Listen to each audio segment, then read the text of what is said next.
I met a gypsy.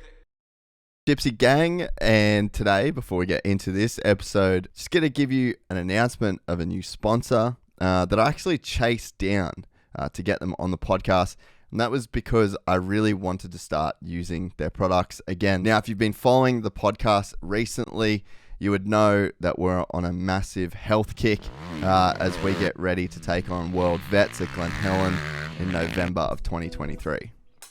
Athletic Greens is not only an all-in-one formula that helps me just cover all my nutritional bases, it's also the first healthy habit that I have that starts every single day.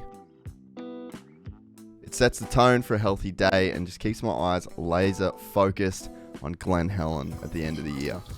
Definitely notice improvements to my skin and massive improvements to my overall gut health. AG1 is packed with 75 vitamins, minerals, and whole food sourced ingredients of the highest quality that are able to offer gut health support, mood support, can affect your energy each day, and contribute to overall healthier looking hair and skin.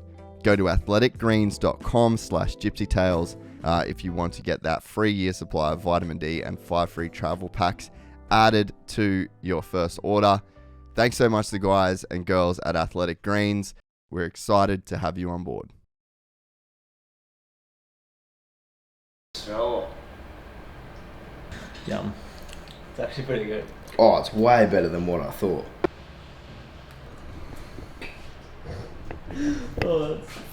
Skyler Howes joins us for a makeshift Gypsy Tales, but Stoke, we can do this one, brother. Yeah, joining you on the green couch today. We're locked in, pretty solid. The casting couch. We've done a few podcasts on couches, so Yeah. not all that mad at it. Yeah, it's looking good. I'm stoked to be here. Thanks for having me on. It's kind of cool.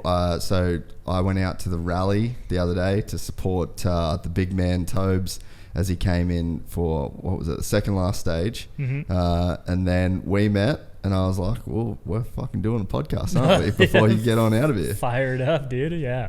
So you watch a bit of Gypsy Tales, you were saying? Yeah. So my roommate, Jeremy, actually is like #1 fan. No He listens shit. to every single podcast. So every time he's listening to one, he's like, dude, you got to listen to this one and stuff. So yeah. No, as soon as I didn't really like recognize, because I knew Maddie was coming. So I was like, I expect it. And then I heard you talk. I was like, I definitely know who that is. I was like, sick, dude. No, it's sick. I was stoked to meet up with you boys, because like we were just saying, the rally stuff's like kind of hard to follow, you know, but it's like, it's such a dope sport, and I feel like it's coming in pretty hard at the moment. Like it really, the last few years, I think Tobes with a bit of fresh blood in there for kind of, it was sort of like the first time in a while, and then Sammy Sunderland, and then you had Mateus. So like once the Mark Coma generation kind of like slowly aged out and some new blood came in, it really seems like it's kind of started to freshen up. And then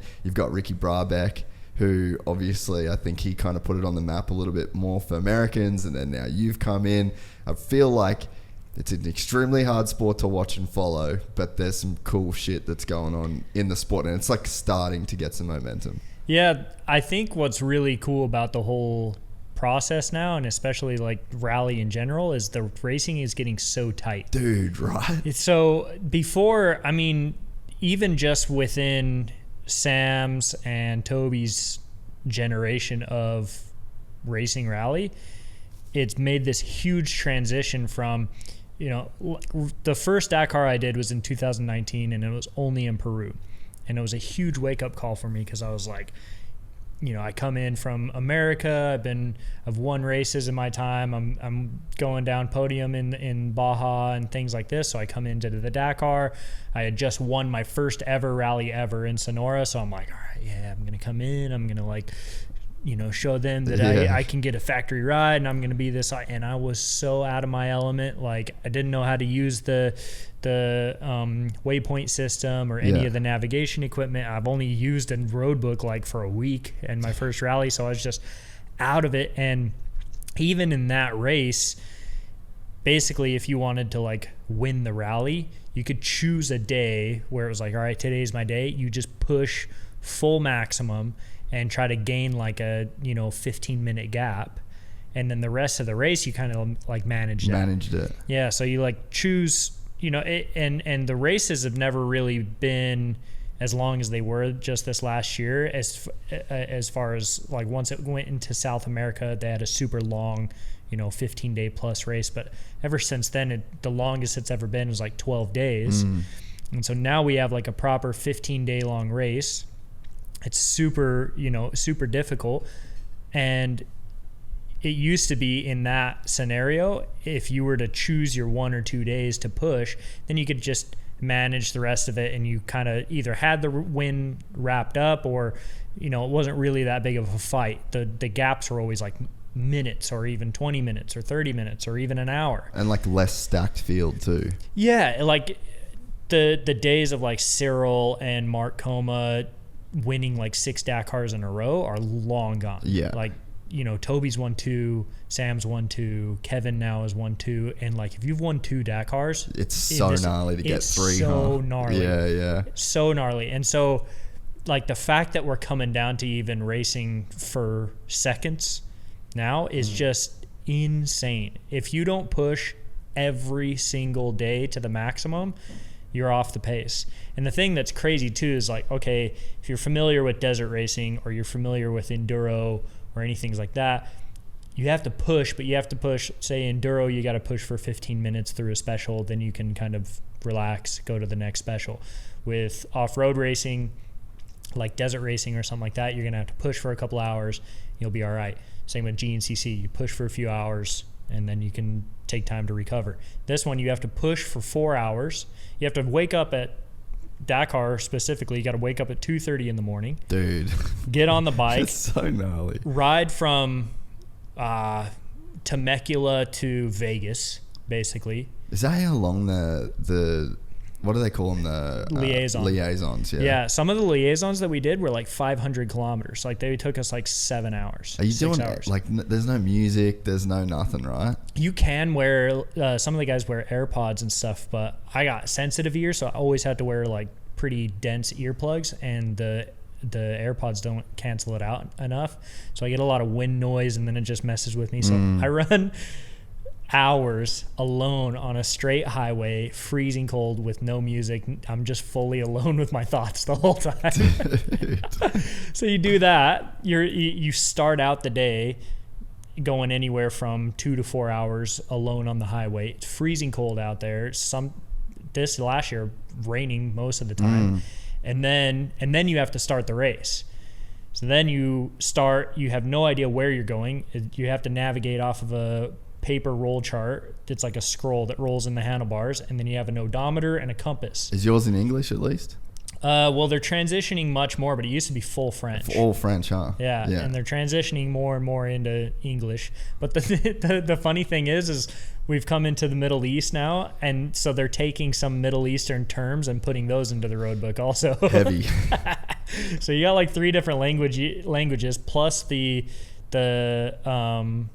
like the odometer. So you have 3 different boxes. You have your mileage, and then you have the middle box, which is going to essentially be your drawing of whatever type of intersection or direction change you have to do. And then in the third box is usually where they put all the wording. But now what they're doing actually is in that third box, they're putting more navigation to make it more difficult. So that's the other thing that's crazy too, is if you take a road book, say from 2017 or 18 versus a road book now, it's way more difficult now. There's so much more information, and they're putting like double or triple notes in there, which means, at 103.8, we're supposed to take a left at the tree, and then after 300 meters, change your cap heading to this, and then after that, follow a different track. So you have 3 different notes that you have to read while you're trying to ride, 100 miles an hour, 160 kilometers an hour or something, which is insane. So you do your liaison, you're freezing cold, you have to try and like do jumping jacks and warm up. You see all those funny videos of like, Matthias like getting all pumped up and stuff before the race. But we're freezing before we start. And then our specials usually take anywhere from minimum 3 to 4 hours, sometimes even longer. There was one stage in the Dakar this year is 470 kilometers long, and it took us like almost 2 hours longer than they anticipated because it was so gnarly, like it was so difficult.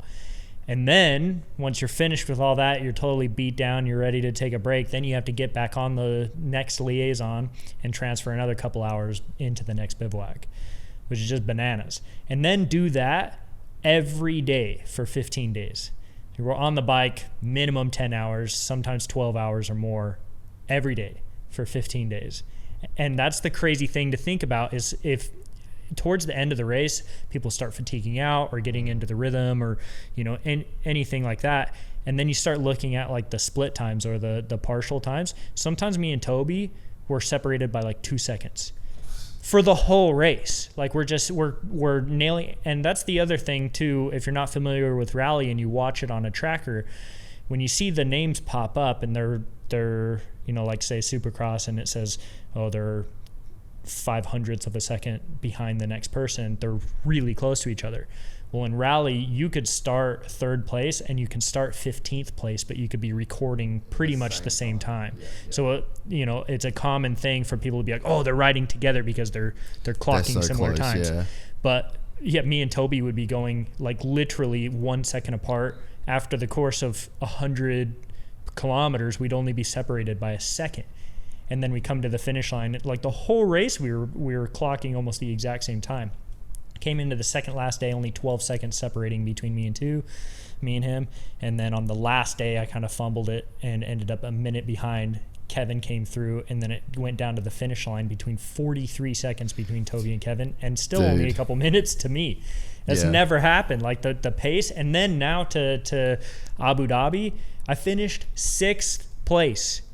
And I was only I was 70 seconds. I was a minute and 10 seconds away from the podium. I finished 6th. Like, it's so bananas, dude. It's crazy. Yeah, it's such a gnarly sport when you just fully lay it out. When you just the way that was a brilliant explanation of it, by the way. But to do, like, when you say it like that, you go, who wants to do this? And like, why is this a thing? Yeah. But I mean, it might have to be one of the gnarliest and most like raw forms of motorsport. And I mean, there's guys that do it unassisted. No factory team, no mechanics. Like, that's a class even. I mean, it's such when you lay it all out, it's just such a gnarly thing to do. And I mean, you really do see who is the best or like the most complete motorcycle rider. Like, it tests you physically, it tests you mentally, it tests raw speed, it tests that ability to stay in the game mentally, just like a 7-hour liaison. I mean, there'd be so many people listening to this that have never done 7 hours on a dirt bike with like no music or no stops or talking or whatever. Like, it's a pretty wild deal. Yeah, and I think that's what made me actually fall in love with the sport so much, because I grew up. You got to be a psycho. Or like, I don't know. The way I look at it is, I grew up. My family was well off enough that we could have motorcycles, but like never. It wasn't really like a motocross racing family because it was too expensive. We'd rather just go to the desert because it was for free. Yeah. So I spent my childhood just going on long trail rides with my dad. Yeah. And then that transitioned into racing national hare and hounds and racing desert races. So we go up, you pay the same amount, $40 or whatever, and you can go race for 2-3 hours, and then that's solid, and you get to go to a place that nobody's seen before. You don't get to practice the track. Everyone's kind of on that same level, and it's less expensive to do that, so you get more ride time, and it doesn't really matter how much practice you put in at the track or how good your stuff is, because everyone's kind of more at the same level. It just like levels out over such a longer period of time. Huh? Yeah. And then you start racing national hare and hounds, similar kind of atmosphere, but everyone starts getting a little bit more aggressive and competitive. And then if you go down to Baja thinking, okay, Baja, we're going to go race for 24 hours and it's going to be kind of this fresh deal, then you start kind of getting away from it, because Baja, you're allowed to pre-run. So you go down there and you spend... It kind of does become a game of like who's spending the most amount of money, who's done the testing, who's got the equipment. Exactly. Yeah. And I thought... I was looking for any possible route to add to my resume, to try and make that next step, to try and get on a factory ride, or even just get a sponsor to make it.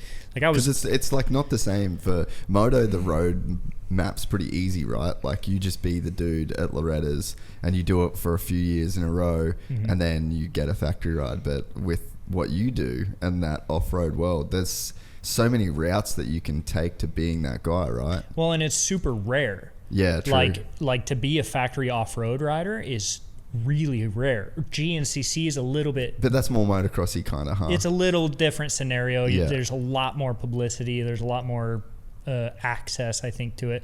In off-road, on the West Coast specifically, it's like there's only 1 or 2 seasons that are really premier. Yeah. And, you know, if you don't really have that in already, to just be like kind of a random guy that's coming up and like getting success and things like that, or thinking that I'm going to go win some local races and I'm going to win, you know, anything I possibly can because it's going to matter on my resume, it didn't work for me. Yeah. You know, I could go podium Baja, I could go win Vegas to Reno, I could go win the Sonora Rally, and it didn't mean anything. And Really? then I finished 9th in the Dakar, and I was like, okay, sick. The only Americans that have ever done this got a ride. Yeah, yeah. Not a single phone call, not an email, nothing came through, and it was pretty gnarly mentally because I was starting to get. Oh, I bet. I was like 27 at the time, and Kiefer actually says it like, okay, if you're an off-road dude and you're 28 and you haven't made it yet, it's probably time to find that other career. So I'm like at that time where I'm feeling, yeah, probably I'm getting to the point where I need to focus on a career and like be smart about this. And no phone call came. So I'm like, crap. And at that time, the guy who had sponsored me and made it possible for me to go and race, Garrett, he had a big crash. He was supporting me because he was also getting the opportunity to do it. Yeah, right. And so he was racing the Dakar as well, had a big crash, and was like, all right, that's it. I got a family. Yeah. I can't be doing this in Saudi Arabia, things like that. So he pulled the team away, which is fully understandable. And then so it left me hanging. And then that next year I was like, okay, this is kind of it. Like, this is my only shot of, you know, it didn't work for Baja. It didn't work for National Hare and Hounds. It didn't work for any of this other kind of stuff. It didn't matter if I got on the podium or not. The sport really wasn't coming unless it was from kind of a local company that was just wanted to help me out with parts or product. And so I'm like, all right, Which you can't eat. Exactly. So I'm working full time. I worked as a lifeguard for like 9 years, and then worked at Fast Company at the Flex Handlebar shop for another 5 years on top of that. So I was working 2 jobs trying to pay for racing. That got too much, so then I tried to focus on racing more, which just made me more broke. Trying to race in Baja, thinking that would matter, just even made it even worse. I went more broke. Then I started like getting desperate. So any person that's like, hey, dude, you want to come ride for my team? Yeah, sweet. And then I got burned like really heavy. Yeah. Eat it. And I didn't think it was possible, but even going more broke. And I started getting depressed. I'm like, dude, like, this is what my whole life has been focused around. I'm getting burned. Like, I'm not really having fun. And plus being the nicest dude. Well, you know, like that would also suck when you're objectively a really, really good dude. You'd be like, what the fuck is going on? Well, that was actually a really hard thing for me because my whole life I've always just tried to do right by people. Yeah. I don't Dude, really, I get that. I've known you a week and I get that vibe off you. I don't know. Everyone's got their own struggles and problems and stuff, and I don't ever want to look at someone and be like, yeah, whatever. Yeah. I don't view myself any better than the next guy. And so when I am partnering with people, I had that kind of bad mentality of expecting people to be as good as you, or to treat you the same way. And it really hurt because afterwards I bailed on them right in the middle of like when they needed me most. And so it left them hanging. And so right away they went behind my back and started trashing me. Like, one of the kids actually went to like personal sponsors and told them I was a piece of shit. I shouldn't, they shouldn't help me anymore. The other dude was like making up the craziest things that I couldn't even imagine myself, and telling them to all the different people and be like, yeah, this guy's such a piece of shit and all this kind of stuff. And I was like, dude, all I tried to do was just like do my best. And I went broke. Yeah. I went fully broke. I just couldn't do it anymore. And, you know, I left them hanging. So they felt hurt from that, and they wanted to just ruin whatever type of image I had for myself. There's so many times, like a friend of mine, Jackson Richardson. I don't know if you've like ever followed him on Instagram or whatever, but he's like one of the best. He was like one of the best young riders in Australia. He spent a bunch of time in the US, and he spent his whole career doing right by people, and now he doesn't even ride anymore. And like, he was so good. And there was so many times, like, I mean, Supercross last year, it's not a dig at anyone that was involved in that team, but like, he was just on a team that wasn't good enough for him, and like how good he was at riding, and it's like the bike couldn't get through main event, you know, and it's like he's a top kind of level guy, and he just refused to burn him essentially, because I was like, and you know, they're all good people that run that team, and I'm like, bro, you have to clip these guys. Like Brett Metcalf got hurt, and he was on the factory KTM, broke his collarbone at the first round, and I was like, Jats, you need to be on that bike. Like, if you don't get on that bike, then you're gonna really struggle. Refused. Just the best dude, and like wanted to do the right thing, and then he didn't show up at the last round because it was just it got too much. And it's like, man, it sucks, but sometimes like nice guys do finish last in that sense, you know. Yeah, and that's actually it's funny now looking back. It definitely was not a fun experience to go through, getting treated like this, or just, you know, hitting those low points, as everyone has. Everyone has low points and stuff, you know. It's not a fun experience to go through, but you know, when you are able to come out of it, it brings a light on so much more stuff. Like I now know that doing everything to try and make someone happy is not the right way. It's just not the right way. I had more problems by being like, yes, whatever you need, I got it. I'll handle it.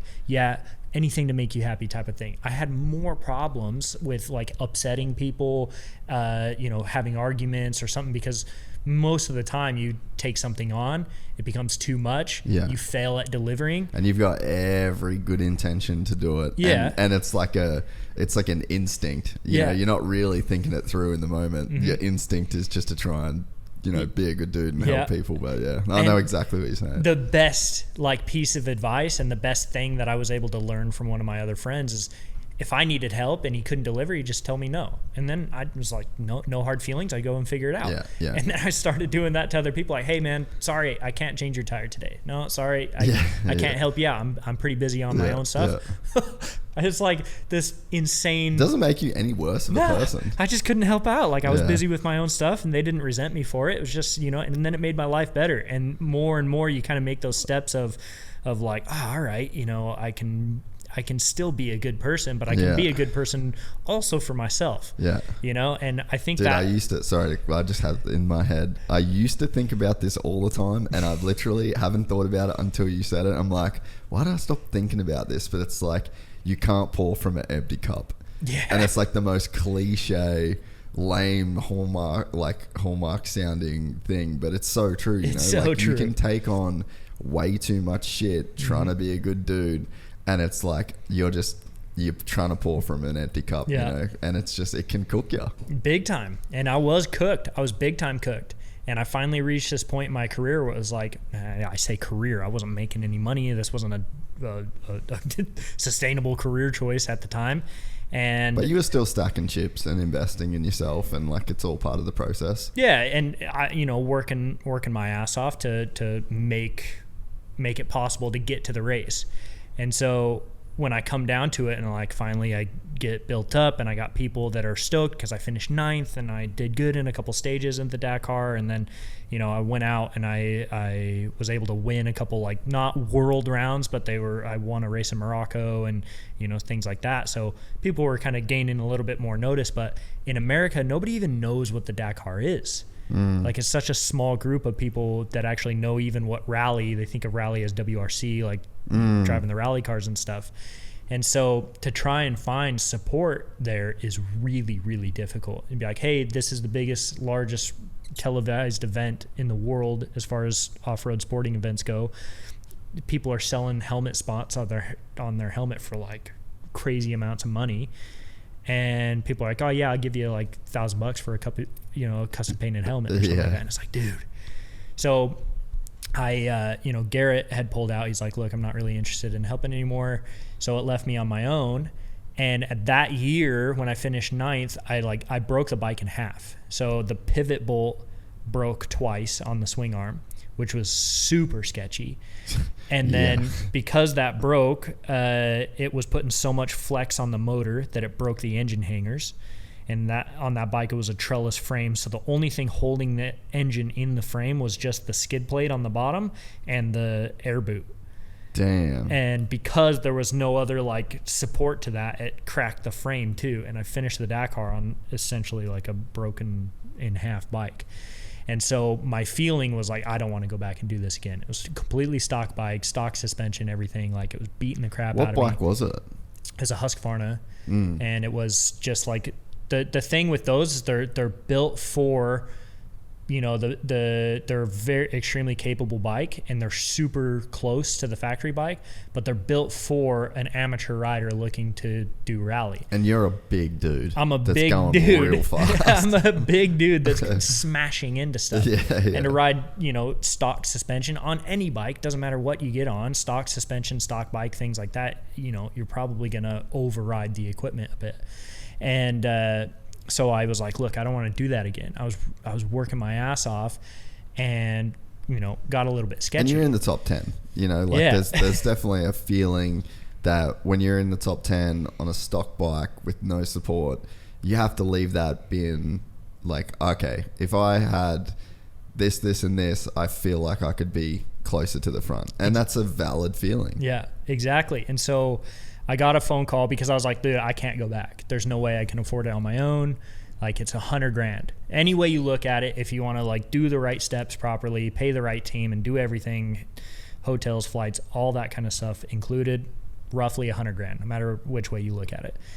And I'm like, there's no way. Like, there's no way I can get that. Is that money. US or Euro? US. Yeah. Okay. Yeah, $100,000 US. Yeah. So I get a phone call from Bart. He owns the Boss KTM team, which is a fly and ride support team. And he's like, hey, look, I'd love to have you on the team, but it's not for free. But what I can offer you is that we'll make sure you have the best bike possible. It'll have suspension that fits you. You're not going to have the same issues that you had before. And, you'll be on a proper machine. And I was like, essentially that's all I could ask for. But I told him, I was like, dude, there's no way I can pay for this. I really need your help. So he's the owner of a team, and he goes and gets his personal sponsors to try and like help me out well, which was super awesome. He started working with KTM and got me like more connected there. So he helped me out. Like when you go to Dakar, you can buy a service card, same kind of like in 6 days. You can buy a service card, so when you need parts, you don't have to actually go and pay for it. You just go in, swipe the card, and then afterwards you pay the bill. But just that card, just to get it, is like $2,000 or something like that, and that gets you just the access to buy parts. So he got me that for free, type of thing. And then like the bike rental, he ended up finding a sponsor that covered the bike rental cost. And then I went to work, like I was working at a CNC machine shop, just press and go, making billet aluminum parts. And that guy was helping me out a ton. He was like paying me bonuses when he didn't have to, and paying me well for working, 6 to 8 hours a day. And then after that, I was packaging t-shirts, selling out the t-shirts. I tried to do riding schools, tried to do like a ride day, get people to come in. We did like raffles and things like this. And then I sold all my bikes. I had like some Hondas, some old 450Xs at the time that we were racing in Baja and things. I sold all of those. I sold the rally bike that I got from Dakar in Peru as like Garrett brought that bike over and was like, hey, we need rally bikes to train on. And he gave that to me actually, because when I finished 9th, I got a bunch of prize money. And all that prize money went to cover the cost of his crash. Yeah. So as like a gift, he was like, "Here, take the bike." He sounds like a good dude. Eh? He is. Dude. He made things possible for me. I would never be here without him. Yeah. Like, yeah. So, anyway, but I had like my first ever Dakar Rally bike. Had to sell it. Like there's no other way around it. So I sold that. I sold my Ford Ranger. I had like a, piece of crap Ford Ranger that my buddy rebuilt the engine for me and gave to me. It was like, hey dude, I'm here to help you out. I had like a 1987 Toyota pickup with a blown head gasket before that. And he's like, dude, well, let's get you a nice vehicle. I sold all of it. And I was still short. And I came back to Bart and I'm like, look, dude, it's going to realistically come down to the point of I'm not going to be able to pay the bill at the end of this. What's going to happen if I give you 50 grand and I owe you another 50? Like what happens? Do I race? You're going to be 50 grand short on this. Like what's do I need to move to Holland? He's based out of Netherlands. I'm like, do I need to move here and work for you and work off the 50 grand for a year? Or and he's like, oh, we'll figure it out.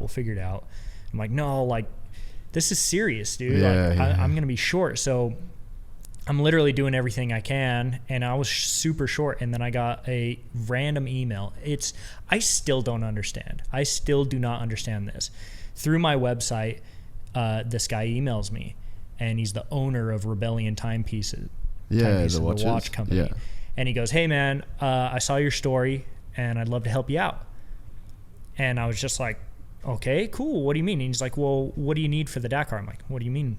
What do I need? He's like, how much money do you need? I'm like, I'm short, like a lot of money. And he goes, oh, okay, sounds good. And I'm like, whoa, wait, what do you mean? And he goes, what can you do? Can you put my sticker on the bike? I'm like, I can get you a custom painted helmet, but that's kind of about the only thing I have power of at this point. And he goes, okay, cool, sounds good. And he made it possible for me to race and not have to sweat it. And I was like, but at the time I told him this story too because I thought it was funny, but at the time I thought it was fake. I couldn't believe dude, that shit just doesn't happen, huh? Exactly. And I researched his company, and I'm like, okay, it's a real company, and like this is actually the name of the guy, but like this can't be real. So I made him FaceTime me. I'm like, hey dude, can you were worried about getting catfished? Yeah, dude, I 50 grand at Dakar. I straight up thought that he was gonna be like I'm a Nigerian prince that that whole scam thing. And I FaceTime him. He's like, hey, what's up, man? And I'm like, nothing much. Just wanted to chat for a sec. Like, well, he's a real dude, and he's become a great friend of mine. That's so sick. And it's like because I asked him this. I'm like, why me? Why me? Why'd you choose me? There's so many other people out there that want Dakar as a dream and stuff. And he's like, well, part of the company and what the Rebellion company stands for is, they race Le Mans and do some other things kind of as the underdog. Yeah, they're a luxury watch company, but they're not, Porsche and all this other kind of stuff. They're kind of a, underdog company. And so they're like, yeah, we see this kind of stuff, and you fit the image of the company, and we just love to help you out. What a legend! And dude, it's like I still, they still like he's still a great friend of mine, and he's like, oh yeah, well, whatever. Where are they based? Switzerland. Yeah, sick. And it's but still, I can't believe why I got that email. And the owner of the company, emailed me, and I was like, oh, this is crazy. So, anyways, I get the opportunity to go back. And that feeling, exactly like you say, like, okay, I went there on a stock bike and I was able to get some pretty good stage finishes and finish in the top 10, but I was like an hour behind. But I knew I could do better. Like I knew I was capable. And that I left out a serious part. Actually, 3 months before that Dakar that I finished 9th in, I broke my neck. Dude, so that was the Dakar before. Yeah, so I broke my C6, so I have my C5 and 6 fused together, 5, 6, 7, and that was 4 total months. So I went 3 months of recovery, and then I trained for about a week and then flew over there. And my mentality switched because my first Dakar, I separated my shoulder. I hit a kid on a scooter on the liaison. No. And separated my shoulder. So that took me out, my first Dakar ever. Full crying. My life's over. I'm never going to be able to go back. But Garrett made it possible. I was able to go back. Broke my neck before, and I was like, okay, the first Dakar I went to, I had this mentality that I was going to go in there and show them how cool I was. This one, I have no training. I just broke my neck. I haven't even got on a dirt bike since then. So there's zero pressure. Just finish this race. Ride every mile, do the best you can, whatever. And then I finished 9th. And I had a great time. I had a super fun time because I was just having fun. Yeah. So I was like, all right, I'm more healthy now. I'm on a little bit better equipment now. But I'm just going to do the same thing. I don't care what I finish each day. I don't care how I'm feeling, whatever. I'm just going to ride the day however it goes. And then I finished 5th. And I'm the only American to finish in the top 5, other than like the old school dudes in the 90s, not on a factory bike, to finish in the top 5. So I'm like, this is sick. This is awesome. This best result, American has had that hasn't finished on the podium before. Yes, now's the time. No phone call came. No email, no nothing. Were you like talking to the KTM team? Like, were you kind of around, because it's like it's a bivouac. It's just like a camp essentially in the middle of the desert. Like, people had to have known what you were doing and noticed what you were doing. Yeah, they definitely took notice, and I had met them, but I don't know. I have that feeling too that I don't want to be that guy that's always like trying to it's hard, weasel my way in. I want to like respect my distance and do it the right way too, hey, I'm not going to get the factory ride because I want to do it because I earned it, right? Yeah. So, but I ended up leading the overall for a day. That's so sick. Which was super random. Everyone knows your name at that point. Yeah, so I was like, it was super random. I came in and they're like, hey, how does it feel to be first? And I'm like, what do you mean? I finished 4th today on the stage. They're like, no, you're leading the Dakar. And I was like, what? That's like, so cool. Super random. So from that point forward, they would come over and help me out with like, oh, how much fuel do I need to put in the bike, when, stuff like this. When is the checkpoint? All of that kind of stuff. And they would just kind of help out a little bit more on tire choice, because that year we had a super strange rule where we were only allowed 6 tires. That's right. So we had to do like 2 days minimum on the same tire, which became very dangerous. Was that the year Toby had to zip tie his tire up? Yeah, exactly. Yeah. So then they helped a little bit more about strategy with that kind of stuff, and just were a little bit more present with me, and I got to know them a little bit better. But so that race goes successfully. I feel great. I'm like, awesome, this is it. I'm a little bit more connected now. Now's the time. I'm gonna get a call from someone. No one, not a single phone call. And I'm like, dude, what am I doing? My buddy Jeremy, we kept having a joke because I'd win Vegas to Reno. I'd solo Vegas to Reno. I'd win it. And I'd finish on the podium of Baja, and then I'd win the Sonora Rally, and then I'd do this, and then I'd do that, and then nothing. And he's like, did you do something wrong? Yeah. Like, did you burn someone and they're just like secretly just... You ran over someone's dog or something. Yeah. He's like, what happened? I'm like, dude, I don't know. So I got the email. Jordy Villadomes, he's the team manager at the time. I sent him an email. Shout out to Jordy. Yeah, shout out to Jordy. Yeah. So I sent him an email, and I just said, I was like, dude, thank you so much. I appreciate the help during the Dakar. Thanks for sharing your knowledge and all of this kind of stuff. I really appreciate it. I have to be honest. I feel like I can add value to the team. I feel like what I've been able to accomplish with no training, no preparation, nothing on the bike, I've been able to add something there, and I feel like with more training and more tools that I can be better. I finished 5th. I finished 9th. I knew I could finish top 5. I finished 5th. I knew I could finish on the podium. I finished on the podium. I know I can win. By building the experience and having that tools and things like that, I know I can be of value to the team.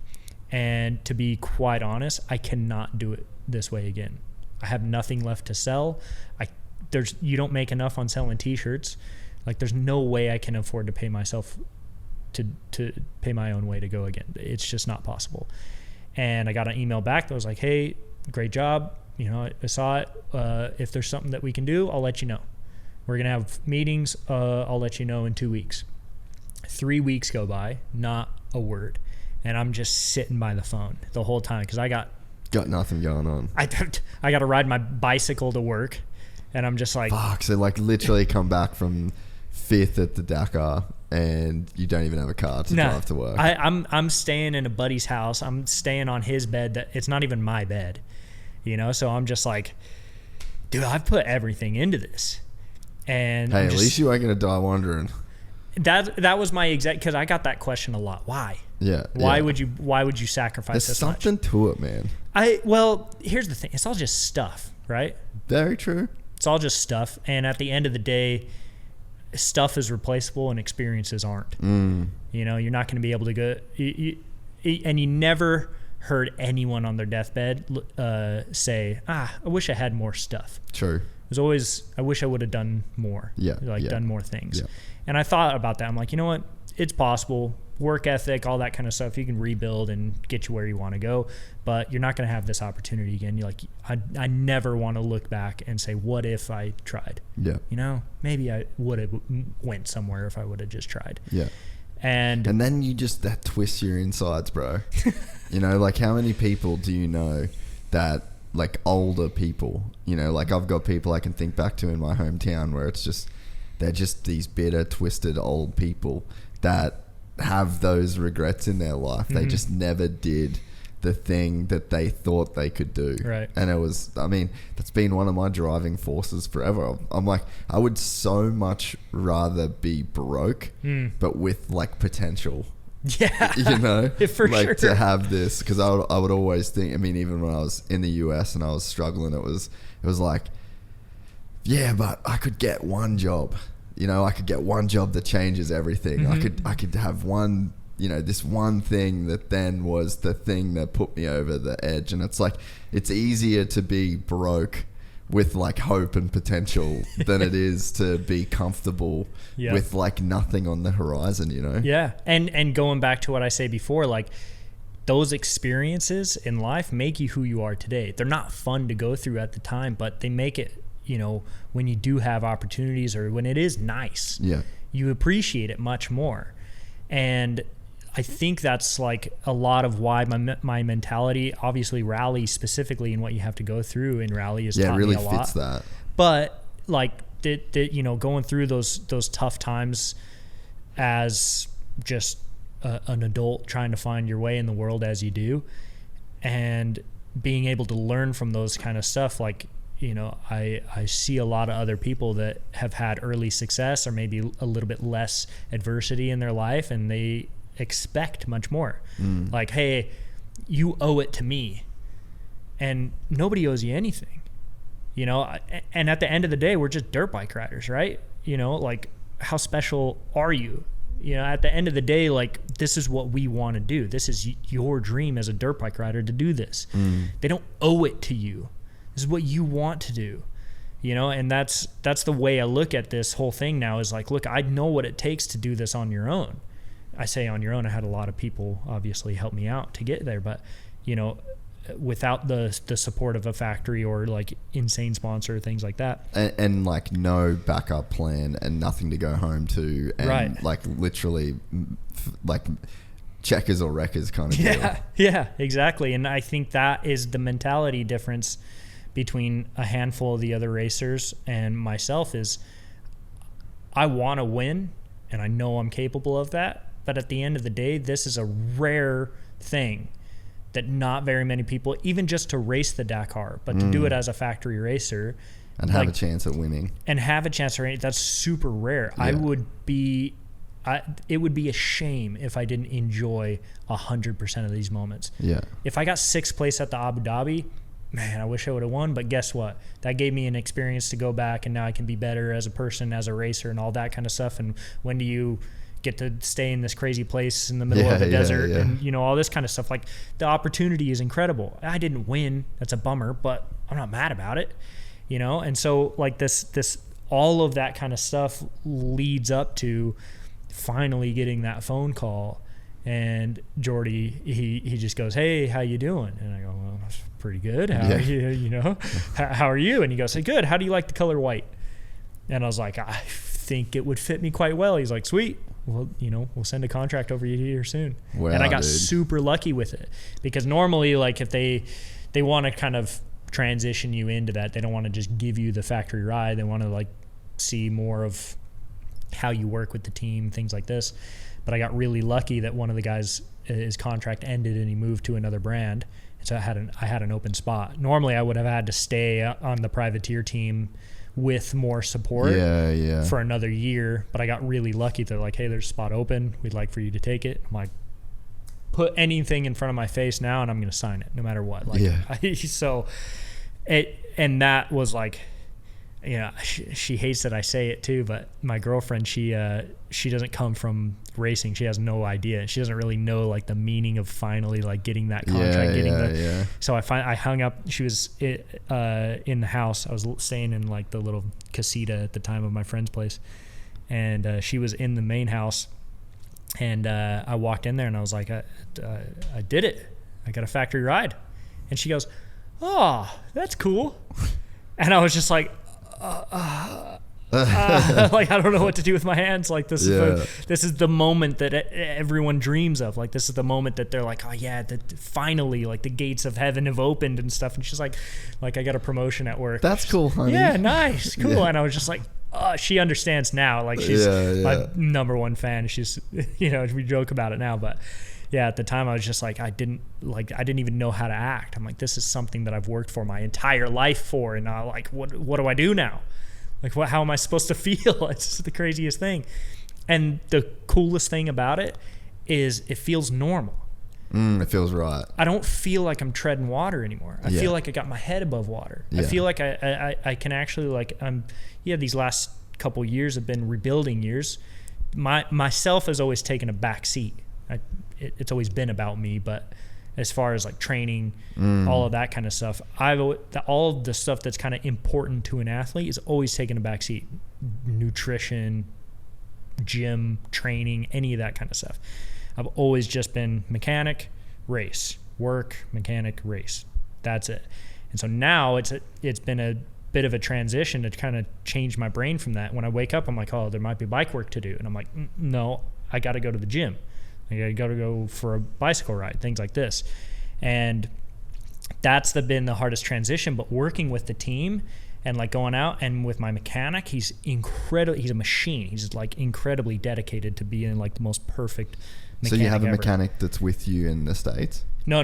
Just only for the races. The race stuff. Yeah, only the races. But working with him and working with the rest of the team and like doing testing, doing trainings with the team, all of that kind of stuff, it feels normal.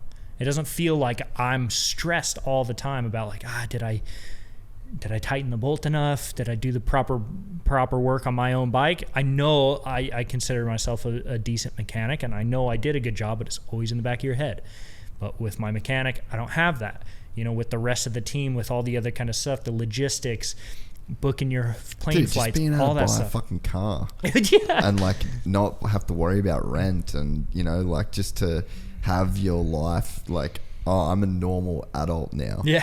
Because it's like dude, I've been there like when you're fully on that come up and you're sacrificing your entire life for this goal that you have, again, on that potential that you think you have, and that, you know, the thing that you think you can achieve, and you just aren't even a fucking normal human for so long. Like, and you look around at everybody else like, oh, my friend's girlfriend has a car, and then he has a car, and then they just pay their rent on time. Like, it's just to have all of those bases covered. I mean, so many people take that for granted, you know, but to finally have that moment and know that you're going to be able to get to the next race, like, it's just, that would have been the craziest feeling. Yeah, it still to me is like, you know, I feel a bit, it's actually a really, I mean, this is a real thing that people have, but I feel guilty about it almost. Like some of the times I feel like you know, like it's too much. Not that it's too much, but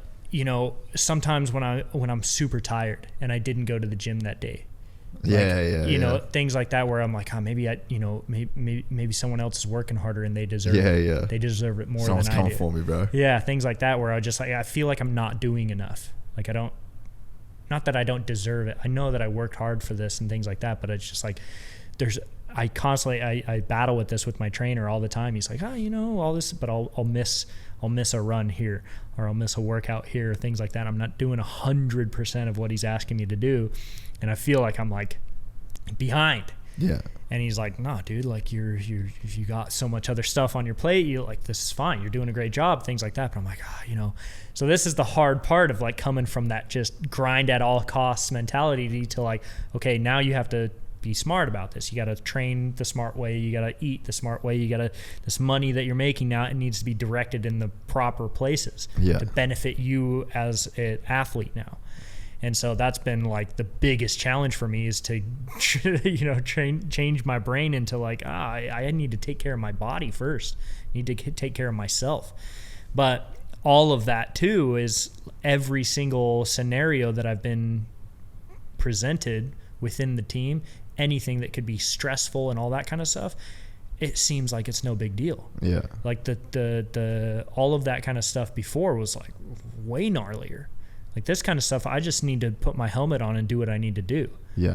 And just be a good racer. And when the helmet comes off, be a good person, be thankful to your team and things like that.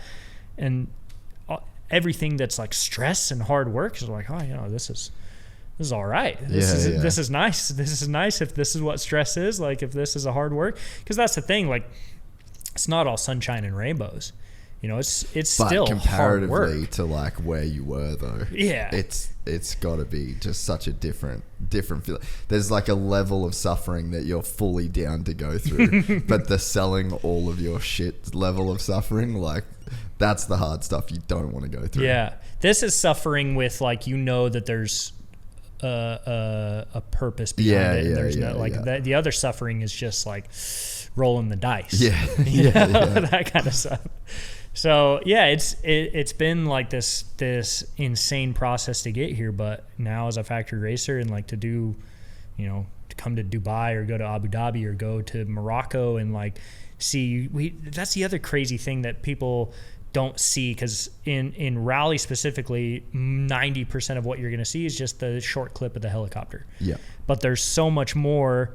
Like we're riding by a small village and all it is a hut the size of your bathroom, and that's someone's whole life. That's where they live. And you come by and you see like a small child, like a little girl sitting on the step just watching you ride your, watching all this multi-millions of dollars worth of racing equipment just pass her by, and that's her life. She just hangs out there, and just to bring you back into that moment, like, dude, like to see I never in my life thought I would go to Kazakhstan. And race through Kazakhstan. How is Kazakhstan? Pretty much think Borat nailed it. Dude, there's a MotoGP there this year. Really? Yeah, and I said to Jack, I was like, I kind of want to wear a Borat suit and just like go to the Kazakhstan MotoGP and chill. It was organizationally not that awesome. And like we showed up, we landed on a charter flight. And we showed up there and they're like, no, with your visas, we can do it at customs as you went through. We sat on cold, hard floor for 7.5 hours for everyone to get their visas in the airport. Was not awesome. And then like we showed up to the prologue on time, and nobody's there. Nothing, no timing equipment, no course, no nothing, no people out there, nothing set up. And I was like, is that ASO event? Like, no, this was before that. Yeah, okay. So it was a private event at the time, and like the road books were cool. I had a fun time racing it, and it was super interesting. They got camels in Kazakhstan, racing next to camels randomly. Never thought I would see that, but it was like it's just such a strange experience. Never in my life did I ever think I would do that. And then the very next race we go to is in Russia. Yeah. We go race the Silkway Rally, and it starts in Russia. Yeah. And I'm really bummed out because that all this stuff is going on in the world, because that was such an insane event. It was so rad. Dude, Russia's wild. It was it's so such a rad. Cool place. The coolest thing. So the thing that sucked, it's like during COVID times. So we get to the border of Mongolia, and they say, no, you can't come in. So more than half, 70% of the race was then canceled. Yeah. So they just turned us around and we raced back into Russia. And it was all like racing through forest and all that kind of stuff. But beautiful landscape. Beautiful. And the coolest thing is like the fans. Yeah, right. There's people, we're going through like Siberia that's another thing. We had a it was like 470 or 570 kilometer liaison, but I think it was ranked like the number 3 most beautiful road in the world to drive on. Wow. It was insane. We're on the bike for 6 hours, but it was just like we're going through this huge canyon. It looks like the forest goes on forever, and then all of a sudden these giant mountains, like bald snow-capped mountains in the distance, like insane. And then you go through like this tiny little like snow village in the middle of like Siberia, and this crusty old lady's like, peeking her head out the door. Stuff like, when would you get to experience? Like what is life at that point? Yeah. And we get to this small village, and they have this big stage set up. The local people are doing like a traditional dance and stuff. And they got an announcer there, and this is on 4th of July also. And as people are lining up to start the stage, the guy is introducing everyone in Russia. So all I can really understand is the name of the racer and what country they're from. And so I was like, USA is a little bit dicey. We'll see how this goes. So I roll up there, and he's like, saying stuff, and he goes, Skyler Howes, USA. And there was about 1,000 Russians surrounding me, and they all started going, USA, USA. No. I get chills about it, thinking about it now, because it was so rad. It was so sick. And stuff like that, like that'll just be burned in my memory forever. That just make like I appreciate what I get to do so much, because it's random. It's so random. Like I respect all of these other different disciplines of racing, but that's why I love rally so much, because when would you ever go randomly through Siberia? Yeah. Or randomly and have through 1,000 Russians chant USA. Yeah, it's just like the craziest thing ever. So it's so cool to have the physical experience that goes so heavily against the narrative. And I think traveling that's something that I find in so many places. I mean, I lived in the US for so long, and I lived there through a pretty gnarly time. I mean, I guess it feels like it's always a gnarly time in the US when it comes to like the media and stuff. But it was like a lot of racism talk at the time in America. And I remember being on a plane. I think I've told the story before, but I remember being on a plane, and there was an African American woman that had a sick baby, like a kind of maybe 9-10 months old, like snot everywhere on her nose, and like her ears weren't popping on the plane. And there was a nurse, a white woman that was a nurse that was on the plane. 2 dudes got up and helped this chick like get her bag situated, and like then the nurse grabbed the baby, and then she was nursing it, and like she had some medication in her bag, and it was like, if you were on Twitter or Instagram at that moment and you were scrolling through any news feed, America's crazy racist. And then the living example of like what you see just as humans interacting is the exact opposite. And then you come to a place like Dubai that has like hundreds of nationalities that live here. And you go to any place and there's 5, 6, 7 languages talking, or then like you said in Russia, like my partner's Russian, all her best friends are Ukrainian. It's like the people on the ground are so much different to the narrative that gets portrayed in so many of these places, and it's like, it's not until you travel and you really go to these places that you will see that 99% of that is just bullshit. And people are they're just stoked to be around other cool people. It's everywhere you go, you're going to find good people. It doesn't matter where you go. If you're looking for trouble, you'll probably find trouble. But you're gonna find good people, and I've found people in Baja in Mexico that will give you the shirt off their back for sure, that will dude. Drop anything at the dime to help you at all costs, to no benefit to them other than they're helping you. And it goes the same anywhere. No matter where you go, you're gonna find good people. And I think that's a funny thing to look at now, is you can look at someone, say if you're, for instance, me, I live in kind of it's not small anymore, it's growing crazy, but you could go into the store and you can see someone and see kind of how they're acting, and be like, you've never traveled. You've never experienced, when you leave, or like, because sometimes when you're on the ground at a place, it doesn't really like bring it into perspective, but maybe if you leave that place or you're arriving to the place, for instance, Morocco or Peru, like in Lima, Peru. There's however many millions of people live in there, and you look out. I saw this when I was leaving, I think it was Casablanca, Morocco one time, wherever it was. There was just like 4 rows of just these gnarly shacks stacked on top of each other. People like staying favela style. Yeah. Yeah. And just people staying in the streets, super dirty, gnarly, sketchy, and all that kind of stuff. And you're just like, on face value, you're like, ooh, I don't know. But what I'm like, my point of it, and same like going back to seeing that girl like staying in a little mud hut. And it's like when you realize that that's life. Yeah. For a lot of the rest of the world. Yeah. Like, it doesn't matter where you go. You go to in USA and see that that's life for people. Like, this is just how they were born to believe that this is how life is supposed to go. Yeah. And you realize that of like how fortunate you are to have been born into this. Oh, dude, and it's all luck. Dude, like I believe that definitely a lot of decisions have to come into play, but I mean, being born into a specific household and narrative and, you know, direction by your parents, Just things parents like that. that have morals, like, Yeah. because you don't choose where you're born, you don't choose who you're like until you pop out, like you're not even a thing. You're right. And it's like you just get born into where you get born into, and it's. I was actually talking to a cab driver here the other day. We were going from the beach back to here.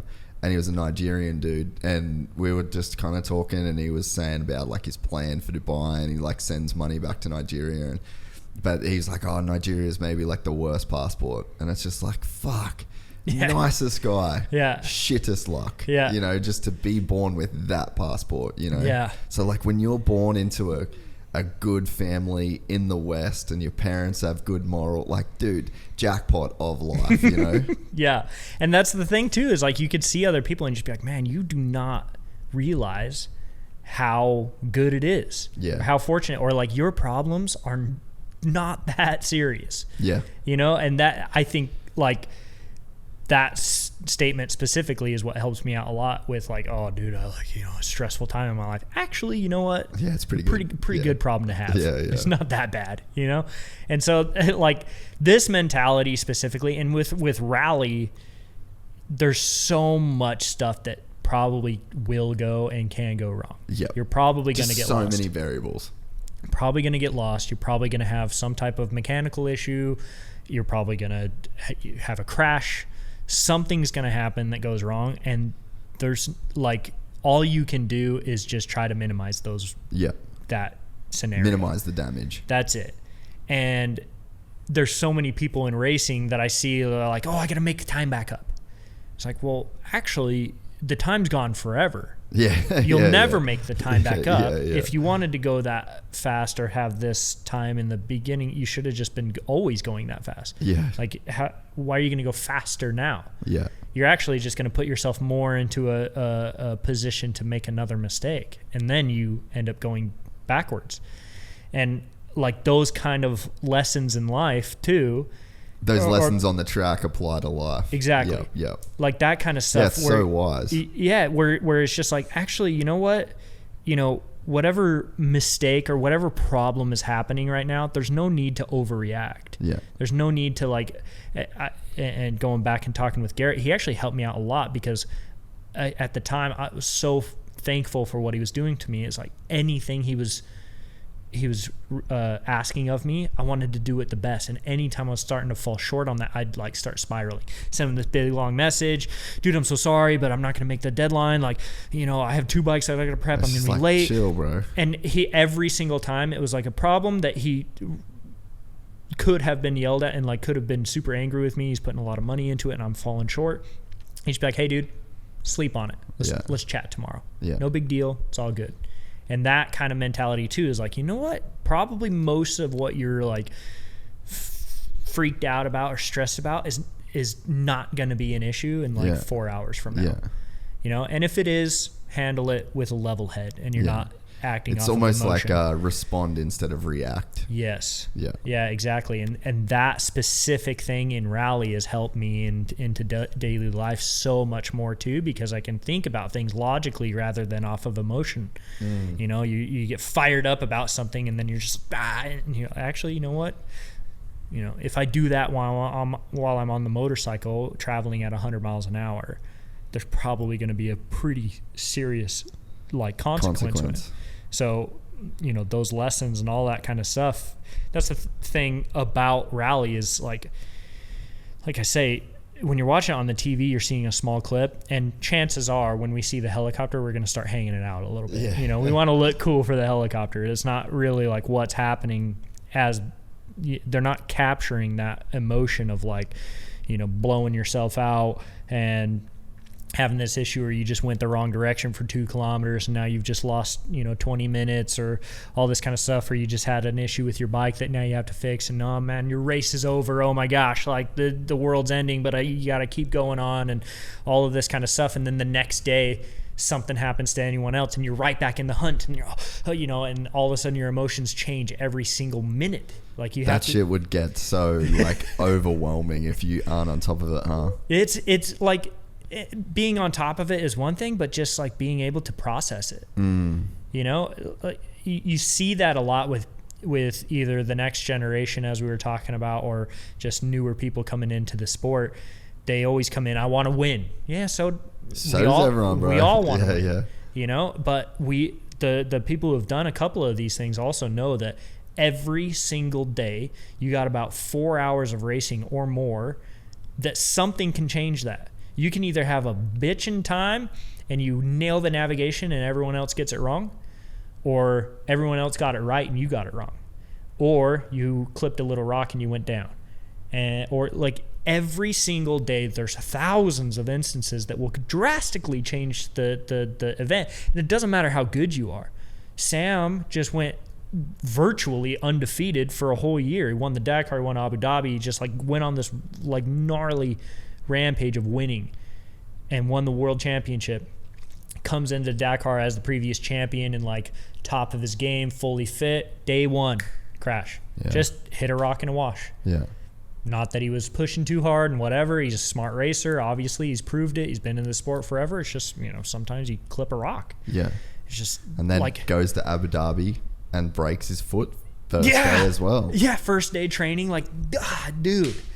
Like, how do you like handle that as a person? Yeah. You just went from the highest to highs and now the lowest to lows. Yeah. And you still got to like put the helmet on. You got to recover. You got to come back. And then the next rally, you got to be like, all right, well, we're going to take this one day by day and just get through it. Things like that. Kevin Benavides just won the Dakar. One of the fastest dudes, most talented dudes out there. On a flat, I don't even know how this happened, by the way. He was riding right behind me. Were you there? He was riding right behind me. I literally came back around on the test loop and Toby was there waving his hands like, oh, this is not good. And on a flat corner, he was just going on a corner and whatever and just caught a rut wrong and it just whap and just spit him off the bike. Femur. Fuck. Like, dude, it doesn't matter how good you are. The desert doesn't care. Bro, I've been learning that. Dude, I had another big one yesterday. No, dude, another one. I just got those drops, man. Just those big sand drops. Like I missed my shift from 4th to 3rd, and then I landed going not far, and it's from and then the shock. I got my new bike, and the shock's too soft and like too rebound. Like I think it needs like a service, you know. Yeah. So the rebound just so a combination of bike bogging and a pogo rear end, and I was fucking on my head again, and I'm like, are you serious, bro? Like, what is going on, dude? Yeah. The desert doesn't give a fuck. Dude, it doesn't care. It's so gnarly. And specifically the Dakar, it has a funny way of telling you that you are not who you think you are. That's such a good quote, bro. Like, you ain't the man. Yeah, exactly. And it will prove it to you no matter the second you come in there thinking that you got it handled, it will prove to you that you don't. Like it literally you have to that's why I'm fortunate to have had those experiences because, you know, now having this mentality, even on the factory team, yes, there's a expectation there that I need to win. They expect us to win. That's the point of being a factory racer. But in the Dakar, I know that it doesn't matter what you what It must be just what so you want. humbling. Yeah, and it is, and I feel like that's why I've been able to appreciate or I guess enjoy this whole process now, is because it's like, yeah, I am supposed to win and I want to win. I'm going to do my best every day, but also I'm going to probably look around a little bit because I might not be able to come ride through this area again. Like in Saudi this year, we were racing up through this city called Alula, and when you look at pictures and stuff, you're like, oh wow, that's pretty cool. Like these big giant rock formations, all red rock and red sand and all this, and looks really beautiful and stuff. But I cannot express to you how incredible it was. Like we're coming in, we came from the refueling even before this, but at the refueling, we're looking into this just like death cloud. Like for sure it's going to rain on us. And then we get up close to it and it's like hanging over all these giant rock formations. I live next to Zion, which is like the most beautiful place on the world, I think. So and you've got a reference point. Yeah, and then I'm racing through this stuff that's just massive, like these huge giant rock formations that I'm like, whoa, like I catch myself going, whoa, all the time when I'm racing through there. And then the clouds are hanging just at the tops of them. So it's kind of like dark and gloomy, but it's still like super vibrant. And then everything's green because it's been it's been raining through there. So the desert that's normally just barren and gross is green, and like all these different colors are contrasting and stuff. And we're on wet dirt, which is like the dream, and I rode through there and I was just like, I just started laughing. I was like, I'm in second place at the time, like physically I'm trying to chase down, trying to catch up to the opener, and I'm like taking my time to like look around. I'm like, and then I actually started getting emotional because I'm like, when is anyone ever gonna like have an experience like this? And you go living in US, everything is closed down, protected. We don't go, you're going to ruin the environment on doing whatever you're doing. And we're racing through a place. I was like, there's no way if this was in US, this would be open. Like, this is the most beautiful thing ever. It's so insane. I get to ride my dirt bike through it. Like, I started getting emotional. I'm like, this is the most cool, like, this is the coolest experience ever. And I get to do it, and I get paid to do it. And it's just like, dude, like rally has opened up like this whole new side of me that I felt like was getting shut off. Like people talked about getting burnt out or whatever. And then, you're okay, well, if this is what you want, you need to work for it, and getting burnt out is just you being a pussy and all this kind of stuff or whatever. But like racing in Baja, it, like you say, it comes down to who has the money to go spend and time available to go down there and spend a month of pre-running and cutting in their own lines. So it doesn't matter like how many times you ride the race course, you can make your own. If the race course is blown out here and you go 100 meters over to the left and you cut in a line through the trees that's full gas, and then you hide that so only you know about it. So you could be like putting in this hero of a ride, and you get off the ride and you're like, yeah, sick. And you got passed by someone you didn't even see. And you're just like, it's just such a freaking punch. And that kind of stuff just started eating away at me because I'm like, dude, I know I'm capable as a rider, that I can do well here, and I'm just getting my doors blown off because it's just not raw in that lets you showcase that. Whereas you go into the rally in somewhere like Saudi where it is the definition of raw. And nobody knows where they're going. Everyone's seen the road book for the first time at the same time as you're seeing it. It doesn't matter how fast you are. You can be the biggest gangster on a motorcycle ever, and you go out there and you put a road book in front of your face, and sometimes it just doesn't translate.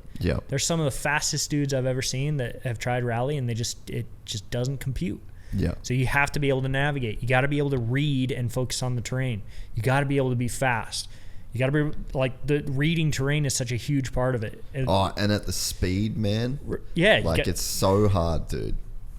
So there's so many different aspects, and then the mental toughness of it. You have to it just rained on you, and it's 0 degrees outside or 32, and you're freezing cold, and it's 2 o'clock or 3 o'clock in the morning, and now you have to race. You gotta get your head in the game.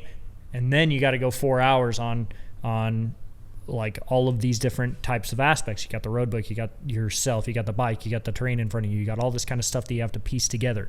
And then you have probably some issues during that day that you're going to have to like shake it off, baby. Shake it off. Yeah. You got to keep going. Yeah. You can't get angry about it. It is what it is. All right. Like, don't make the mistake as you're moving forward. Things like this. Like, there's so much different stuff that's just so raw, like you say, like that you'll never. I don't think I've ever raced a hare and hound or whatever and all this kind of stuff and just felt like this, like it's you and the machine and the road book. There's other people out there racing, but but they're almost like inconsequential. It's just you. Yeah. Like this one's on you, how well you can do, and I like that aspect of racing so much. It lit this fire. I was so burnt out, like, oh man, every single weekend I got to go to the race. And it's not really like making that step. I'm not seeing a benefit from it.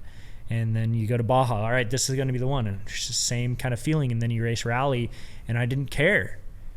Like, yeah, I want to make the step, but I was just like, this is like the first time I put a road book in front of my face, and it like the navigation starts clicking. You make the turn, you're like, oh, that was right. Next turn, that was right. And then you're just like, this is sick. Like, this is cool. I don't know where I'm going, but I do. Like, I have it, things like that. It's just like, it was so much fun. And then I'm like, then I did my first rally, and it's actually funny too. I have it on GoPro. I'm racing the rally, and I go up to the top of the dune in Sonora, and I stop, and I went, whoa, and I just stopped on top of the dune in the middle of the race, and I was like, whoa, this is cool. And that year, Scott Bright, he wanted to win the rally. And it's me and him going back and forth. It's my first time ever riding. He's he's done the Dakar before, and he's a veteran and all that kind of stuff. I was faster, but he was much better at racing rally. So I would go, I'd catch up to him, and and then I get lost. I figure it out, and I come back, and I catch back up to him, and you just go like this, and and then I get lost again, and I come back. That's hilarious. And then he got sick of that.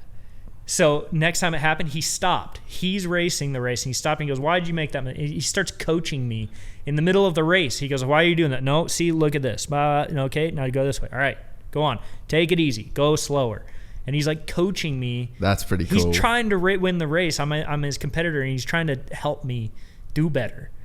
Like that kind of thing in the sport is what I love. Yeah. It seems like so like if you go motocross, for example, then it's so competitive. It's mini dads fighting each other. It's secrets. It's this engine guy. Like, dude, I was in America being around mechanics, and then you'd get some privateer engine builder that he had all the secrets, and I would never go work for a factory team, I know more than them. And then you've got the suspension dude that's got the setting, and it's like everyone's got like that level of ego. And then you go to like a GNCC, and it's like that's wound back a little bit, but it's still there. And then you'll go to like Baja, and it's like, well, it's kind of still there, but it's like in a different way, but there's more of a community, and everyone's kind of hanging out. But it's like the further off-road you go, and then it's like Dakar. That's like the example of like everyone knows that the stakes are so high and the risks are so gnarly, and it's like people can't help but help each other out because you all know how fucked up what you're trying to do actually is, No, and like when you see that kind of stuff like at Abu Dhabi, we're all hanging out there, competitors, Honda, KTM, Husqvarna, it everyone. was cool to see. Dude, we're all just hanging out, telling jokes. We're all buddies, and we're all out there. We want to win, and we're gonna push hard, but at the same time too, like, you want to make sure everyone's safe. You want to make sure that people are like okay and taken care of, and Yeah, and like you learn this throughout off-road, like you're never going to leave someone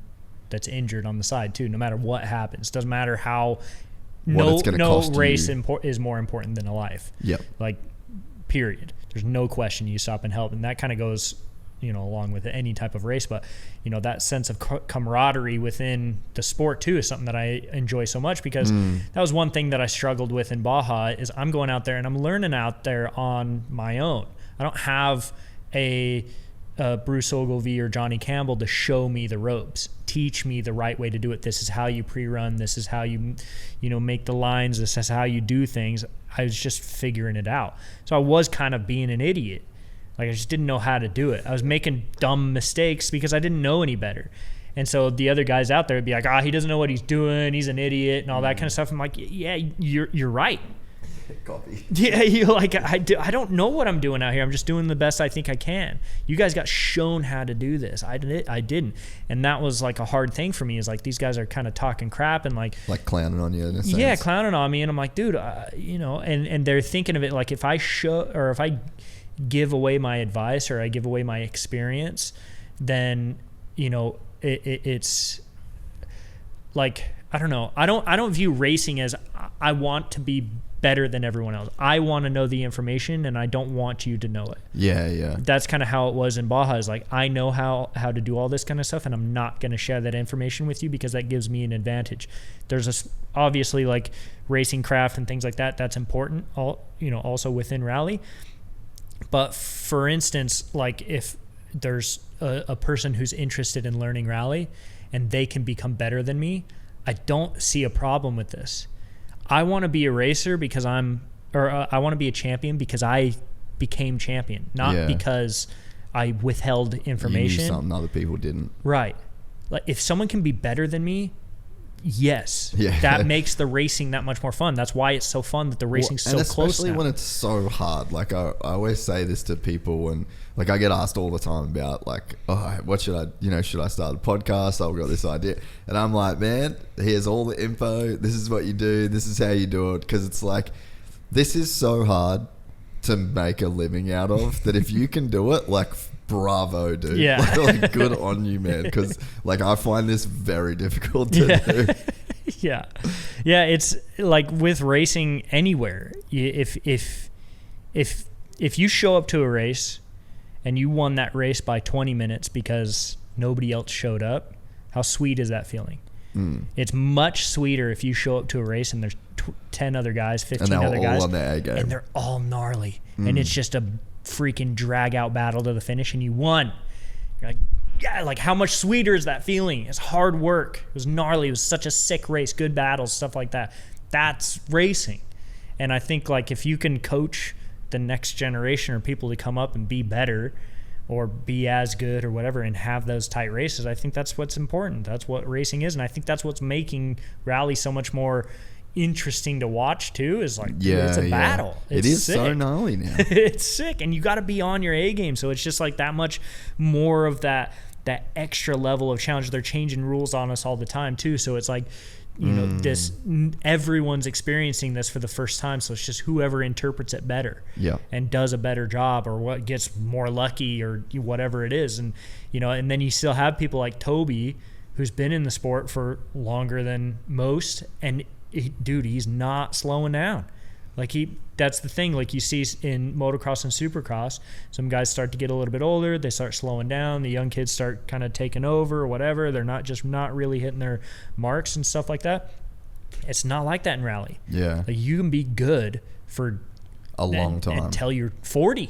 Yeah. It's gnarly. Tobes is just a freak though. Dude, he is a freak. He needs to be studied. It's like, it actually blows me away. Like the food he eats, the amount that he doesn't train, and he's just a fucking savage. Like even he finished the stage the other day and then does a 4-kilometer wheelie. Yeah, I know. Yeah. And literally all you guys are just sitting there being like, well, don't expect me to do that. Yeah, I know. I rode back off. I'm like, I'm not even going to go for it. I'm not even going to try. Dude, when he finished the last stage, because that's the thing, like, he's not ashamed of it by any means. He doesn't really train that much. He goes on mountain bikes and stuff and does things that he enjoys to do, but probably not going to find him in a gym. No. And he'll go ride his dirt bike and stuff like that. He comes out and he trains with the team and does that kind of aspect, but he's not really like putting in that motocross mentality of like, we're on the bicycle, we're in the gym, we're like training, we're eating super healthy. He's coming in at the finish of the stage, he's gonna get himself a chocolate milkshake. Yeah. He's gonna enjoy his life. He's not gonna like not eat the bread. Yeah. He's gonna eat the bread. Stuff like that. He's just gonna enjoy it, and then he's gonna go out there and he's gonna wax everyone. My favorite video is in Peru. Sam is riding down the beach. Oh, that's one of the best videos of all time. It's so sick. Sorry, Sam. Sam's just like working. And and he looks like he's going so fast. And you're like, oh, this is sick. And all of a sudden, Toby just comes walking right by him, sitting down, not even like sweating. And it's so cool to watch Toby too, because you can see the difference. I say this to him, but chubby dudes will find the easiest way to do it. Period. And that's why Toby's so good, because he's not working as hard as anyone else. You watch him do the prologue, he'll go out there and shave off 4 seconds on everyone else, and you could just watch the bike's just doing its thing underneath him. He's just like giving it a little guidance with the throttle, and he's just like, yeah, the bike's gonna do this, and I'm not gonna work very hard, and I'm gonna go 4 seconds faster than everyone else. Like, it's like, dude, it's such a that's what I mean. He needs to be studied, because he's not training. He's not really like got the athlete diet, things like this, but he's just waxing everyone. And then he comes in at the finish line of the of Abu Dhabi. We had opened the stage before, so we're losing quite a bit of time. So he like took himself off of kind of podium contention. The only thing you have to do is go as fast as you can. And he went like a minute faster than me per 100 kilometers. And I'm going pretty much what I thought was as fast as I could. Really? So this is on that final day? On that final day, he came in and he's putting a minute to me. So we go from the whole Dakar, and I'm essentially on like the same pace. And then all of a sudden it comes that switch of like, you have to go as fast as you can in order to get on this podium. I'm like, all right, this is the risk that I want to take. I'm pushing hard or whatever. And then I come into the finish line, and he went 2 minutes faster than I did. And he landed on the podium because of it. And then he takes his helmet off. He's pretty like wiped out, just massively put in an effort, and sculled a Red Bull. just opened the hatch and poured the whole thing down and crushed it, threw it on the ground. Well, dude, the day before, when you guys finished pretty much at the same time, the crew's there, and like I haven't seen Tobes in I couldn't even tell you. And we're like, hey mate, how you going? He's like, yeah, going good. And then team's got like a Hydrolite water bottle, a water, and a Red Bull.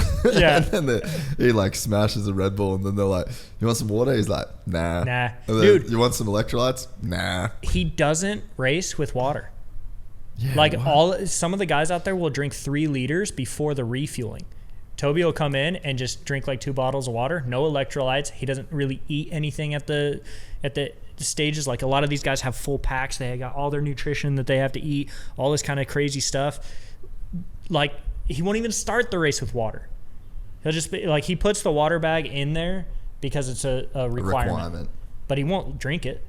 It's so weird. It's crazy. Like I don't drink probably enough water, and I eat a little bit and stuff. I'm not as like crazy as the other guys. Like some of the smaller dudes, they rely on that nutrition. You look at like Sam Sunderland, bro. Like Sammy's just fucking shredded, dude. Yeah. Like just super fit. Like you can see him just pounding motos. Like you just to the T, Yeah, he's like same with Kevin and Luciano. Yeah. They're like they are athletes. They're the definition of what a motorcycle athlete needs to be.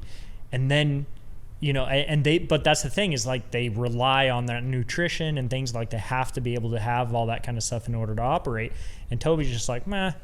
Well, I think that I mean, there would be some psychology to it. I remember listening to a thing that John Jones said after he'd been busted for drugs and all the shit that he went through. Not saying Toby's doing drugs. No.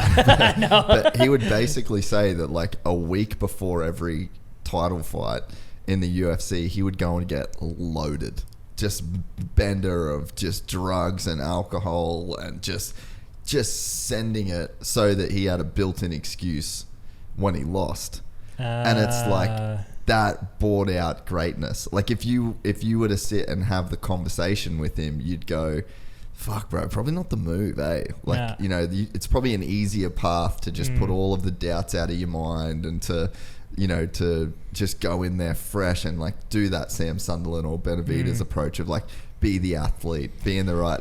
But then it's like, that putting yourself as the underdog, putting yourself in that hole. And I think that, there's probably a little bit of that in Tobes, where it's like it feels more comfortable to give himself the out of like, well, I don't really eat that good, I don't really train, so it's I don't know. I don't really see that it's more or less like an out. I see of it I see it like, look, we're gonna risk our life out there, and we're gonna like go for this win. Might as well be happy while while I'm doing probably it. That too. Yeah, you know, like, and that's the thing too. Like, I think he knows deep down that his all is gonna Good be enough. faster. Yeah. You know, and he's lived every single different pathway of being a professional racer. He's been skinny and fit and had success there, and he's been, you know, a little bit husky in his program, and then he still has success. Yeah, and he goes down to the wire at the Dakar, and he, you know, all that kind of stuff. In fact, like, to touch on that too, the Dakar, he lost by 43 seconds. He had to turn around and go back for a waypoint. He says a kilometer extra to do a waypoint and lost by 43 seconds. So he should have won. That's why he was so like sour about it. He came into the finish and he was like really bummed out. I'm like, dude, you just finished second. Like, it's all right. It's all good. He was so sour about it because they play all these games and like, just, you know, it was a tough pill to swallow because you go out there and you push that hard, man, or whatever. And that's like where I think he wasn't angry about losing. He was angry about, like, it came down to a technicality that he, like, they had these tiny little radiuses on the waypoints that you have to hit, and he missed one, had to turn around and go back and get it, and that's why he lost. It wasn't because he didn't go fast enough. Because he just went on the inside of a corner and things like this. So, like, you know, with that kind of frustration and mentality and all that kind of stuff, and knowing that you going up against Kevin, who is, you know, like Sam, so dialed. Yeah. And then you still know that if you give your all, you can be better. Yeah. Like, that kind of mentality, I think, brings that a little bit more of that. I remember, like, Travis Pastrana says it. As soon as he started training, he went slower. Yeah. You remember that? Yeah. I think that's the kind of same thing. And it's a bummer that, like, you know, that in this sport, unfortunately, because of the Ryan Dungeys and because of the Sam Sunderlands and because of the guys that do have it so dialed and dot every I and cross every T, that as soon as you try and be Toby and as soon as you try and be yourself, it's really looked down upon. Yeah. Like, really, and it hurts you career-wise, and it's like you can't get through on your merits. Right. Which sucks. You know, like that, because there's obviously more ways to skin a cat than just the Sam Sunderland, Benavides, Ryan Dungey approach, you know, and it's like, it seems like it's not respected unless you're doing that. And you can't sit and say that a guy would be better if he did X, Y, and Z. Right. You know, it's true. And that's one like struggle about social media, is everyone knows what you're doing. Yeah. And so when you are constantly portraying this image on social media of excellence, I'm always training, I'm always eating well, I'm doing exactly what I'm supposed to, I'm representing myself well, I'm not being controversial, and then you have that blueprint of, like, you know, the Dungey blueprint of just like this golden and it wins image. Like, and it's successful. And, and then if you know, essentially, if you're not portraying yourself to that same image, then you're not doing it right. You're not doing it right. And then you got someone like Plessinger who comes out and he's, you know, himself, he's got his doing mullet, it for Dale. Exactly. You know, and stuff like that, where you have a little bit more character. And then Roxon posting things on Instagram, social media that are funny. Yeah. You know, it's not just this grind and work and everything's awesome and, you know, all this blueprint type of stuff. He's posting himself having fun and all this kind of other stuff, things that are controversial and whatever. You know, I think that's what people are wanting more. And you get Toby, who's like that. Toby's just himself. That's all I want to be. I'm just myself. You know, I don't want to be this person who is perceived as something. I just want to be, you know, this is who I am as a person. You know, that's why, like, when I send my race reports or I do anything like that, I'm going to tell you what it is. I'm not afraid to tell you if something went wrong or I didn't do good. I'm not afraid to lose. I'm not, you know, disappointed or upset of if a bike breaks or if something like this happens. It's just stuff that happens, and I think that's what's interesting. I didn't, like, at Abu Dhabi, some of the dudes cheated on the prologue, and cheating can be a loose term, but basically we're supposed to be going through all these posts, and they would go to the inside of the post. They're cutting the corners, not by a lot, but just enough that they're not in the main blown out line. They're cutting the corner, they're straight lining some things, whatever, opening the corners, going wide so they don't have to slow down as much, whatever. You can easily shave 15, 20 seconds off by doing this, and it's just not allowed. You're supposed to stay inside the stakes. So I myself know I did what was right. It's fine. I got smoked. I had a bad prologue or whatever. And I didn't want to like out all these guys because, they're my buddies as well. So I didn't want to be like, hey, look, the dude who started in front of me cheated. I don't want to like be like that, but I was like, hey, look, there was some drama. And then, later on or whatever, if there's stuff that goes down in the race that, was not to my favor or whatever, I'm going to be honest about it. Yeah. That's what happened during the race, and I'm going to talk to you about it, and I'm not afraid of, whatever. I'm not a perfect person, and I don't want you to think that I am, and I want the sport to be perceived as what it is and myself to be perceived as what I am. I think that's the cool thing about social media, and now with rally being more popular, is that's what people want to know. For sure they do. People don't just want to see the wheelie on Instagram. They want to know what's happening out there, and post on Instagram or whatever, like say with Toby or whatever, he's out testing the trucks and he's doing this kind of stuff and he's whatever, and it's like, not this blueprint style. And then you got the other dudes that are posting the blueprint style, and then Ricky is out racing race cars and enjoying his life on the lake and some other stuff like this. Like, that's what you want. You want character in the sport. And I think that's important because, dude, Toby is arguably the most famous dude out here, period. Yeah. He's like one of the most famous dudes in Australia. Dude, yeah. Straight up. And like to have him as that like respected, famous, because he's just a good dude. It doesn't matter. He can have his times where he's like frustrated and upset, as everyone does, whatever. He gets a little bit kind of feisty, but he's just a straight up good human.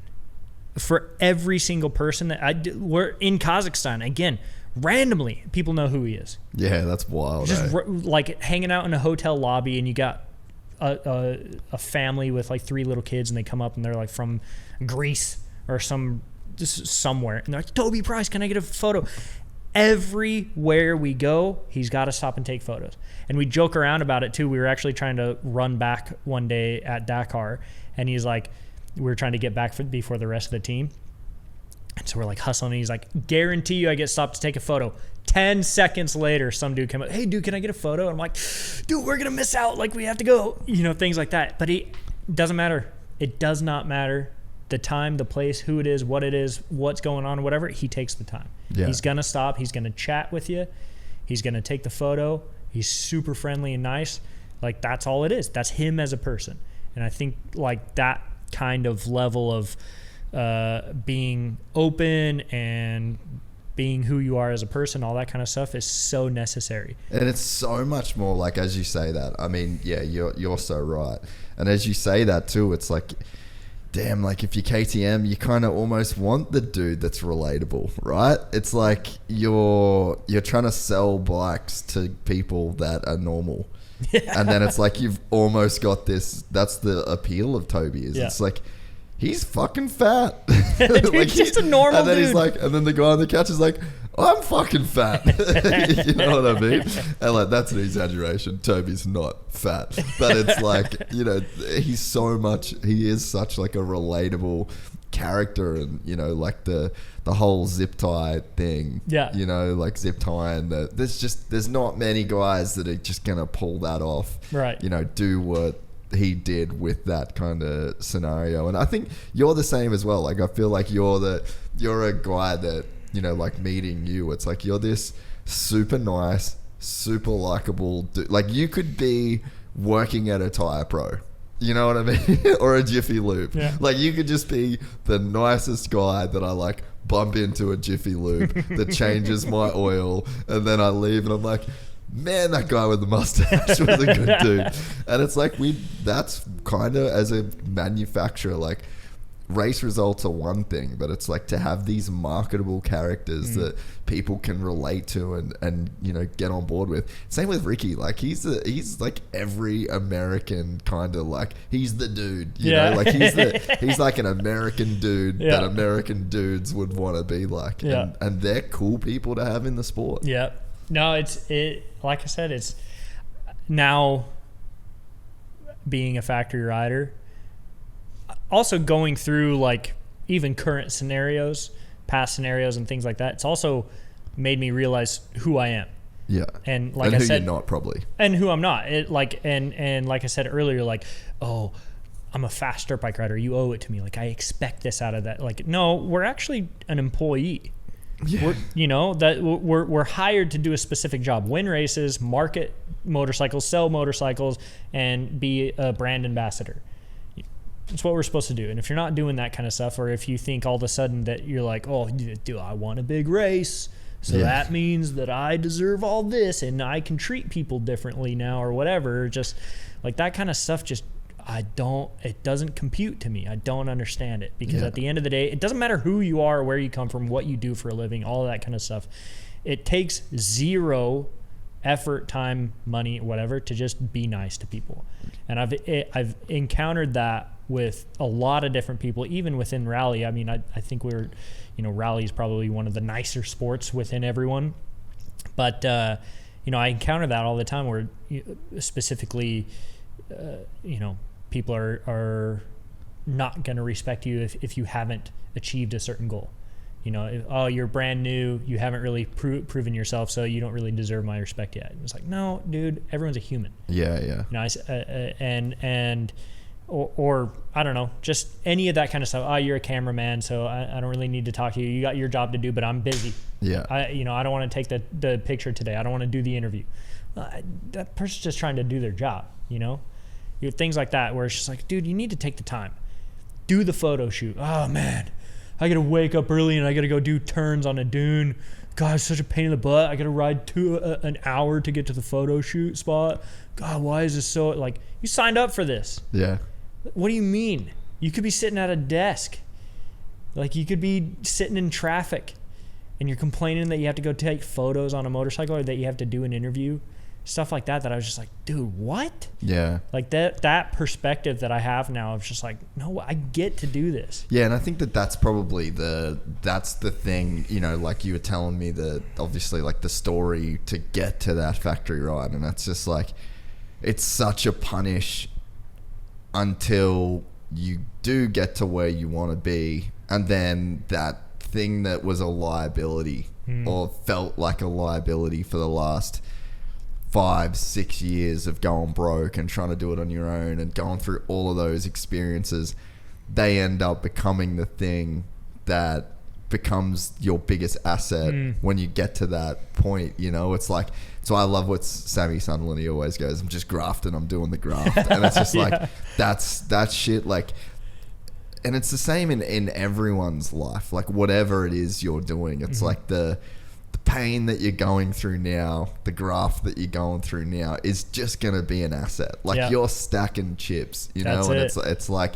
now you get to have this perspective that will probably give you a really long career in rally, That's what I'm hoping for, as far as I want success as a person, just for my own like personal satisfaction. I do want to win because I want to win, not because someone else wants me to, but I want to win. I want that. That's a goal of mine, and I want to go win the Dakar. That's a dream.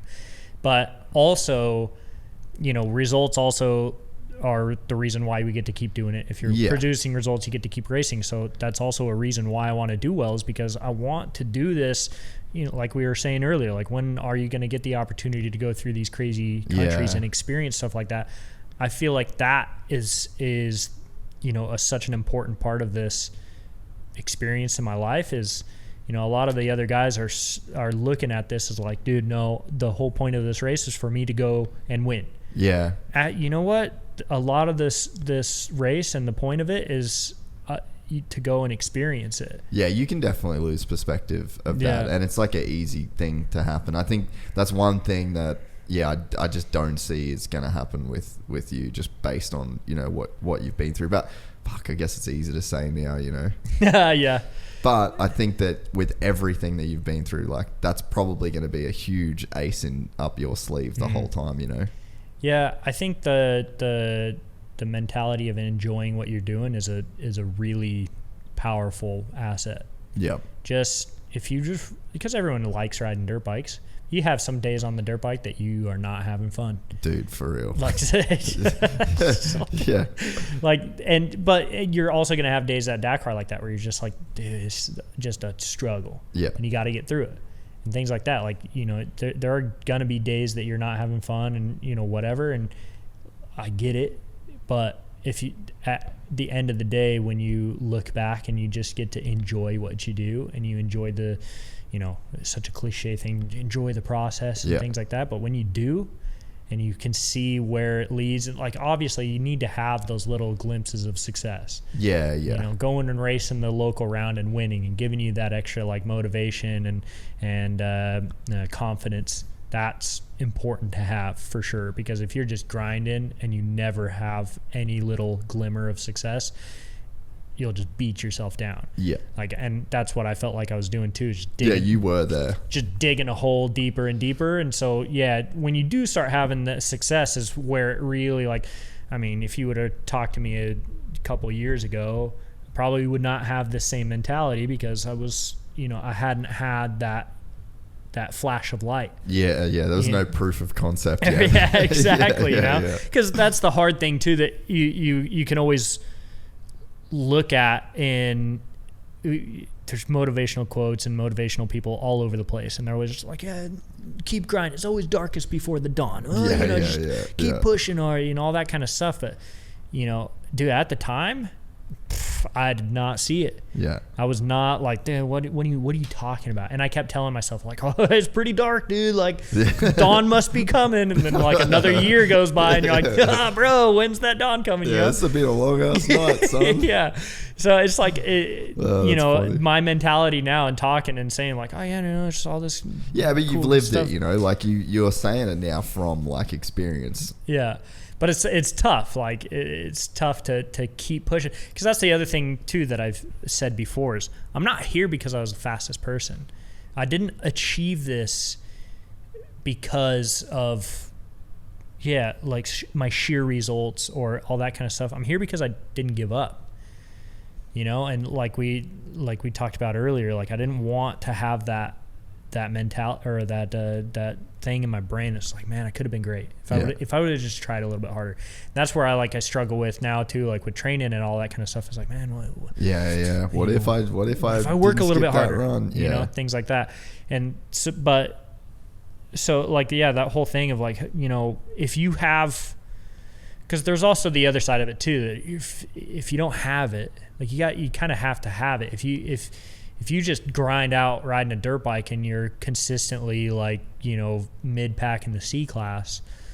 Well, dude, you're so right, man. Me and Anna were like literally just having this conversation yesterday. It's like there's things in your life that like you have to be honest enough to say to yourself like, oh, I'm just not that guy. Like, all right, my example of this, I'm never going to be a professional motocross rider. That was my first dream. That's what I wanted. Guess what? I'm a fucking podcaster. You know what I mean? But I said, like, I saw that I'm good at this. Like, and I think that the things that you end up being really good at are the things like, it might sound weird to say, but like, I don't put effort into this in the way that people would think I do. Like, I work super hard at it, and I'm like, got a crazy work ethic, and I'm always showing up and I'm always doing it. But in terms of like this, like this is easy to me, you know? And it's like, you look at Toby riding a bike, like that's easy to him, you know? So it's like, it's hard and you've got to do these hard things.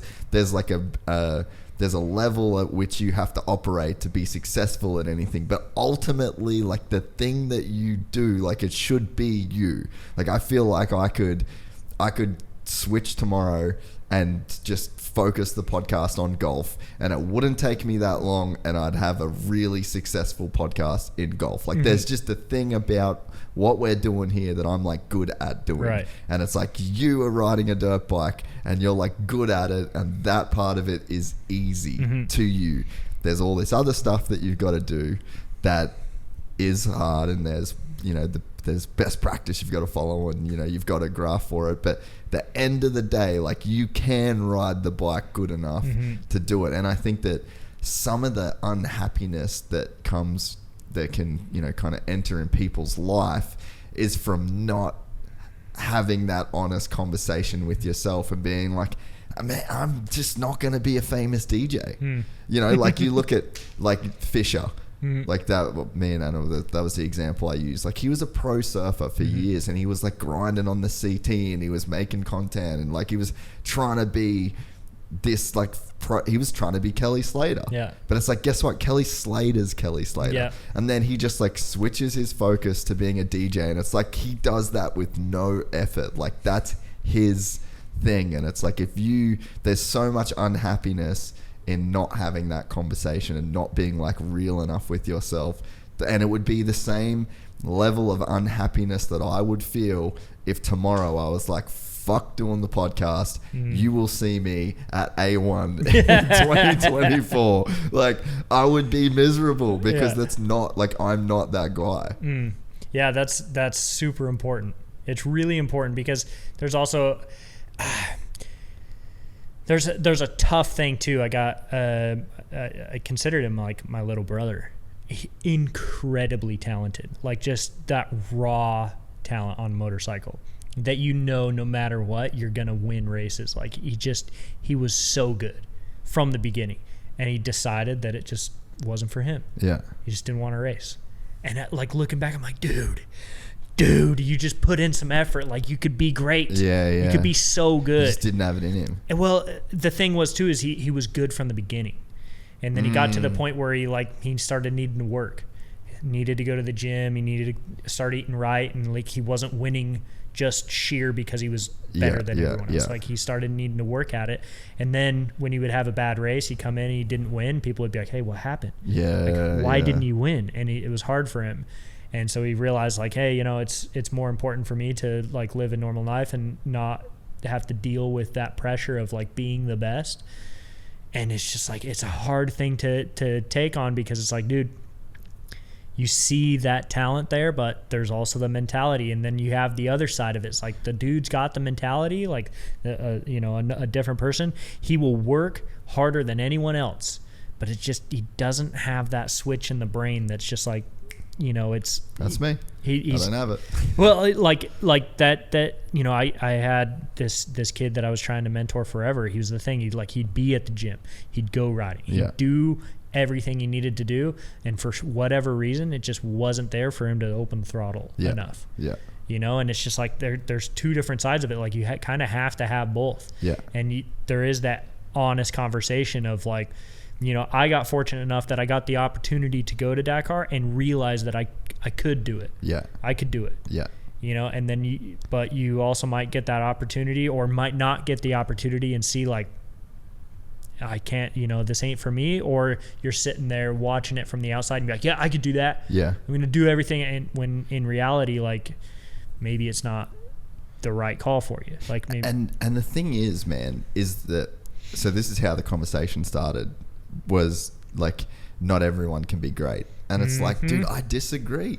Everyone can be great, and I think that if you just take what I said before, it's like that's me saying that not everyone can be great. I completely disagree. You just have to find the thing that you can be great at that does fit you, right, dude? How many mechanics? I know so many factory mechanics.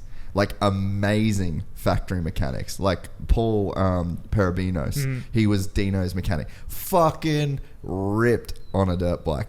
Probably not going to win an AMA championship. Just instead of spending a lifetime of suffering, not being that guy, switched his focus and won like multiple championships as a mechanic and was perfect in that role. Coolest guy, was like able to help his rider get into that, you know, the right headspace. Obviously had phenomenal skills as a mechanic. Achieved greatness. Like if you win a championship as a mechanic and you've achieved some level of greatness. Mitch Payton, greatness, like got paralyzed from racing and achieved, like if he never had that accident and never did what he did, we don't have Pro Circuit Kawasaki. We don't have a dynasty. It's like, I think the real point I was trying to make before is like, just because you're not great at this one thing that you want to be great at, that doesn't mean that you don't still have greatness in you. But it takes being honest at that moment and kind of pivoting that focus. And as well, like not attaching, like there's such a social pressure to be great at something that is worthy of, like everyone wants to, like, dude, in my world of like internet and getting views, like on the level of views that we get on par with other channels is like, you know, when you're up in the millions, and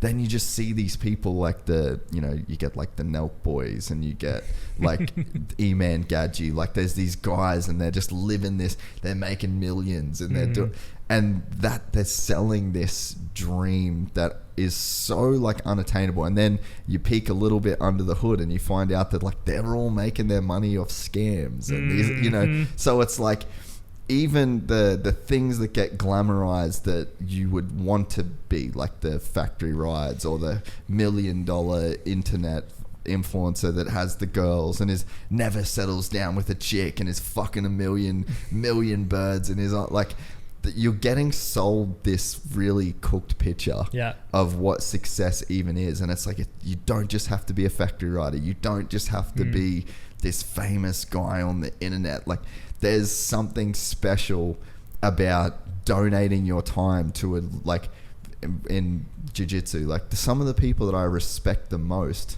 who I would say are some of the greatest people I know, as the guys that go to the gym 6 days a week and help people and the level of, they got a great wife, they got a great kid, they, you know, that's great. Like you can be such a great person and you don't need the accolades, you don't need the Instagram follow. Like there's so much of the shit that you actually don't need to achieve greatness, you know, and it's all about focusing your attention on the right thing. I think that's the coolest part about dirt biking specifically, is it teaches you this level of dedication, this level of discipline. For sure. And because I had that moment too where I was like, hey, look, I live in Utah, which is the capital of getting married when you graduate high school and having 3 kids and having a career by the time you're 25. You know, so working for Xerox. And I'm 25 trying to race a dirt bike and I have no real direction in life. Everyone's doubting you. Everyone's telling you should be doing something different. I got people my same age that are buying houses. I got enough money to my name to fill up my Toyota pickup type of thing. And I'm talking to my buddy about this, about like, hey dude, I feel like I'm kind of behind the game here. Objectively, you feel like a loser. Yeah. And he goes, dude, I know you. And he goes, the discipline and dedication you have that you've learned from riding dirt bikes, no matter what you decide to do in life, you'll be able to do it. And taking that from like, hey, look, you put everything you had into racing. You wanted to be a professional racer and you realize, you know what? My life could be equally fulfilling as a mechanic. As you know, this or that or whatever, and you can find that niche and that discipline that I like. It's hard to find it anywhere else with other than dirt biking. Like you find this level of passion and dedication that will transfer over into so much stuff in life that no matter what you decide to do, you can be good at it. You can be good at it. Yeah. Dude, I got a friend of mine, Luke Morrison in Oz. Shout out to him.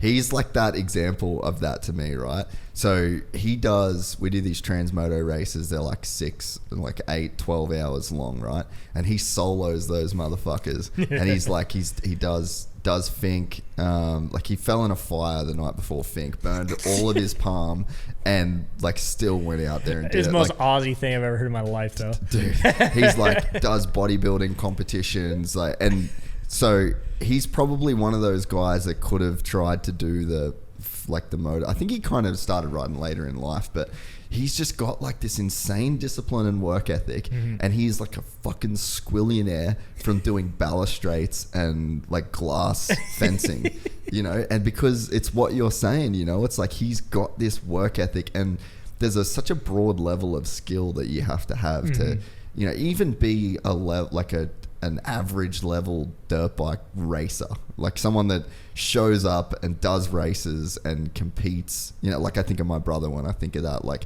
he's fucking rips, bro. Like he's so good on a bike, and he goes to a race and like he pumps out motos through the week. He does his own bike. Like there's a broad level of skills and discipline that you have to do that. That if you move sideways into something else, like you're fucking gonna be a successful dude no matter what. Yeah, I don't know what it is about dirt biking specifically. Like, oh, do you spend all your money on it that you don't have your, you know, money to spend on bad decisions? Things like that, you know, whatever. And then like, so you just are, this is what I'm doing, you know, and then that kind of just builds into this work ethic and all that kind of stuff. But I don't know, like in my life specifically, and seeing like my friends that I surround myself with and all of that kind of, you know, thing. I don't know what it is about dirt biking that brings people together and, you know, makes lifelong friends, like as you have in the industry, making videos, you know, doing whatever, like podcasts and all that kind of stuff. Like you made lifelong friends that, I met Toby. We crashed. Dude, the craziest story. Yeah. Like how on earth did both of us... Where else are you I'm gonna let you tell a story. But in what other sport do you have two guys that break their neck and back within 100 yards of each other and then go on to travel the world and compete against and with each other, you know? You are right, that does not happen in any other place. No, dude, it's such a random story now, like looking back and seeing Toby's success specifically and now my recent.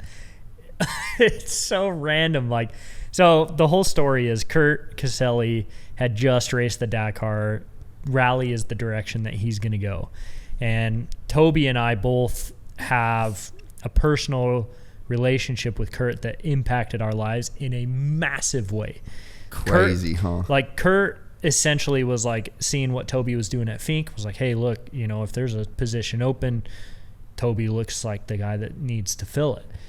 And then, you know, Kurt's going on to race rallies, so that leaves a position essentially open on the Hare and Hound team, or off-road KTM in general. So at the time, I was the top KTM rider behind Kurt. I was riding a KTM 300 for Chris Blaze, and I'm like consistently finishing like 4th, 5th, like not really. I've got a couple podiums, but wasn't there consistently.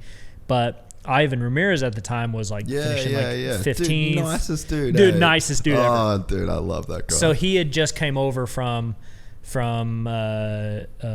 works and that kind of stuff, and trying, you know, his hand. So he used to hang out a bunch with Josh Strang. Yeah. And I used to live with Josh Strang when I was in America, and he was like always around. That guy's like, man, I miss that dude actually. Yeah. I haven't thought about him in a long time. He's such a legend. Such a legend. So he like his results weren't really up to par yet in Hare and Hounds. So they flew Toby over. So it's just essentially like a battle of whoever does the best now is kind of getting that role, spot on the team. And it wasn't really spoken, but Chris kind of let me know. It was like, hey, look, Kurt's leaving. Like, you're doing the best. You know, if you do well, like, you could potentially have a shot at the factory team. And so I'm like, okay, well, now I'm going to prove it to everyone that I deserve this. Yeah. I'm going to go faster than all of them. And dude, my helmet cam at that race was a shit show. I was so out of control. I was doing in Kurt's documentary, like there's literally a video of me passing him like wide open, drilling a rock pile and almost dying. Like, I should have gotten injured so many times before. Toby's there. It's his first time ever racing a national hare and hound, and he's like in top 3 right away. Yeah. And I'm like sitting back there, just a squirrel fighting for it, and I'm right behind. I had just got past, actually. He was in 3rd, I was in 5th. And come across this valley in California, specifically Lucerne Valley. It's such a sketchy place because it's just such a destroyed area. Yeah. So they'll run you across like this big gnarly mountain, super rocky and technical, and then across the valley, but they'll run you cross grain. So all the water runs this way. So you're just like drilling rain ruts, rocks, bushes, everything, just gnarly work to go across this. But you could haul ass. And if you have enough balls to just hang on to it, you can make up a ton of time and you can just blast across this valley. That ain't me. Dude, looking back now at how freaking dicey, like how many risks I took was stupid. Anyways, so I'm thinking in the back of my head, like, I got to win. Like, I got to go do well because I deserve the spot. You know, I got to whatever. Toby's just racing the race. He crashes and breaks his neck. When he crashed, he got a concussion. He picked himself up and he was like leaning on the bike. And I come by, and I'm off the track because I'm chasing the dude in front of me. So I'm off the track trying to stay out of his dust, and and I glance over to my left, and I see him there. He's already picked himself up, so I'm like, he's not on the ground. He's not like, you know, it's not dire, so I'm not going to stop. Look back in front of me, boom, drilled a gray rock in gray dirt behind a gray bush. Like, just never even. In fact, I had to like frame by frame it to even see what I hit. Over the bars, smash, kicked myself in the forehead. Like, big crash, and I'm laying there, and I immediately know I'm effed. Like, my back's broken for sure. But I have all feeling I'm just gonna lay here. I'm just chilling. Josh Knight, who's a really good like personal friend of mine, he's right behind me. And that's the other thing too, is like I was on a 2-stroke, so I'm like, I gotta be the number 1 2-stroke rider. So Josh comes up, me and him had gnarly battles. He's on a 2-stroke as well. So he stops his race and he's like, hey man, you know, I'll stay here with you and all that kind of stuff. Toby comes riding up to us. And we look at him and Josh is like, oh, did you crash too? And he goes, yeah, I don't really know where I'm at. I'm like, oh, well, you're in California. He goes, huh. Lays his bike down. He's sitting on his bike and he's going like this. He's like, yeah, my neck's kind of stiff. And we're like, well, I mean, you seem fine. Like, you got a concussion and you don't know where you're at. You don't know what you're doing, but, you know, you seem like you're all right. And then he starts, like, walking off through the bushes, just, like, randomly. And I'm like, hey, Josh, you should probably grab him, bring him back. And he was, like, out there trying to look for his GoPro. So somewhere out there in the California desert, there's a video of Toby breaking his neck. Never been found yet. I don't think, anyways. But anyway, so like we're literally sitting there together. They fly a helicopter in, and when the paramedics get there, they see that like Toby's, you know, in a little bit rough shape, neck pain, doesn't know where he's at, whatever. Like, hey, this could be serious. Let's strap you in. I'm like, I can't afford a helicopter ride. I got no insurance that's gonna. I have insurance, but nothing that's gonna cover this. I know what's wrong with me. I have all my feeling and all that kind of stuff. Just drive me in. So they put me into a side-by-side, and I held myself up with my arms like this for 20 miles all the way back to the pits. My buddy threw me in the back of my van and then drove me all the way home. Well, technically, I drove to the Victorville Hospital first and got an x-ray. And then they're like, oh, it's a stable fracture. I compressed fractured my T12, L1, and L2. Like, you'll be all right. So then I went home. And then Toby gets to the hospital, and it's like, oh, you like burst fractured your neck. You're effed. You got to be in halo. With bricks hanging off the thing. To decompress his neck, to wait for surgery because you don't have like American health insurance. So, dude, that cost him so much money, bro. Has he told you about it? Well, yeah, he like had to sell his boat and like all of his stuff. Like it cost him like what is like $200 something grand or more. Insane, yeah, like bro. insane. plus like the heli ride. The heli rides are like 50 grand or something. Yeah, it was insane. gnarly. And then you're paying American dollars with Australian dollars, which that's like no lube. Right. Yeah, just getting F. So, but what's crazy too is like, so he finally goes home, gets the surgery, recovers, comes back. We come back essentially near, like I came back obviously a little bit earlier, but then that same year, he's supposed to race on the KTM factory team in Baja, which, you know, I'm down there in Baja with Anthony Di Basilio. He's like showing me the ropes. I go down there essentially as like a dude to keep him company. He's got to drive all throughout Mexico at wee hours of the night, so we need someone there to keep him company working in the workshop. But I'm like motivated. I want to help, so he's letting me help work on stuff. We're changing lights. We're doing this kind of stuff. I go testing with him and Kurt and Kendall and like all these different people. And so I'm like learning all this experience of how a professional factory team operates, how a professional mechanic works on things, all this kind of stuff.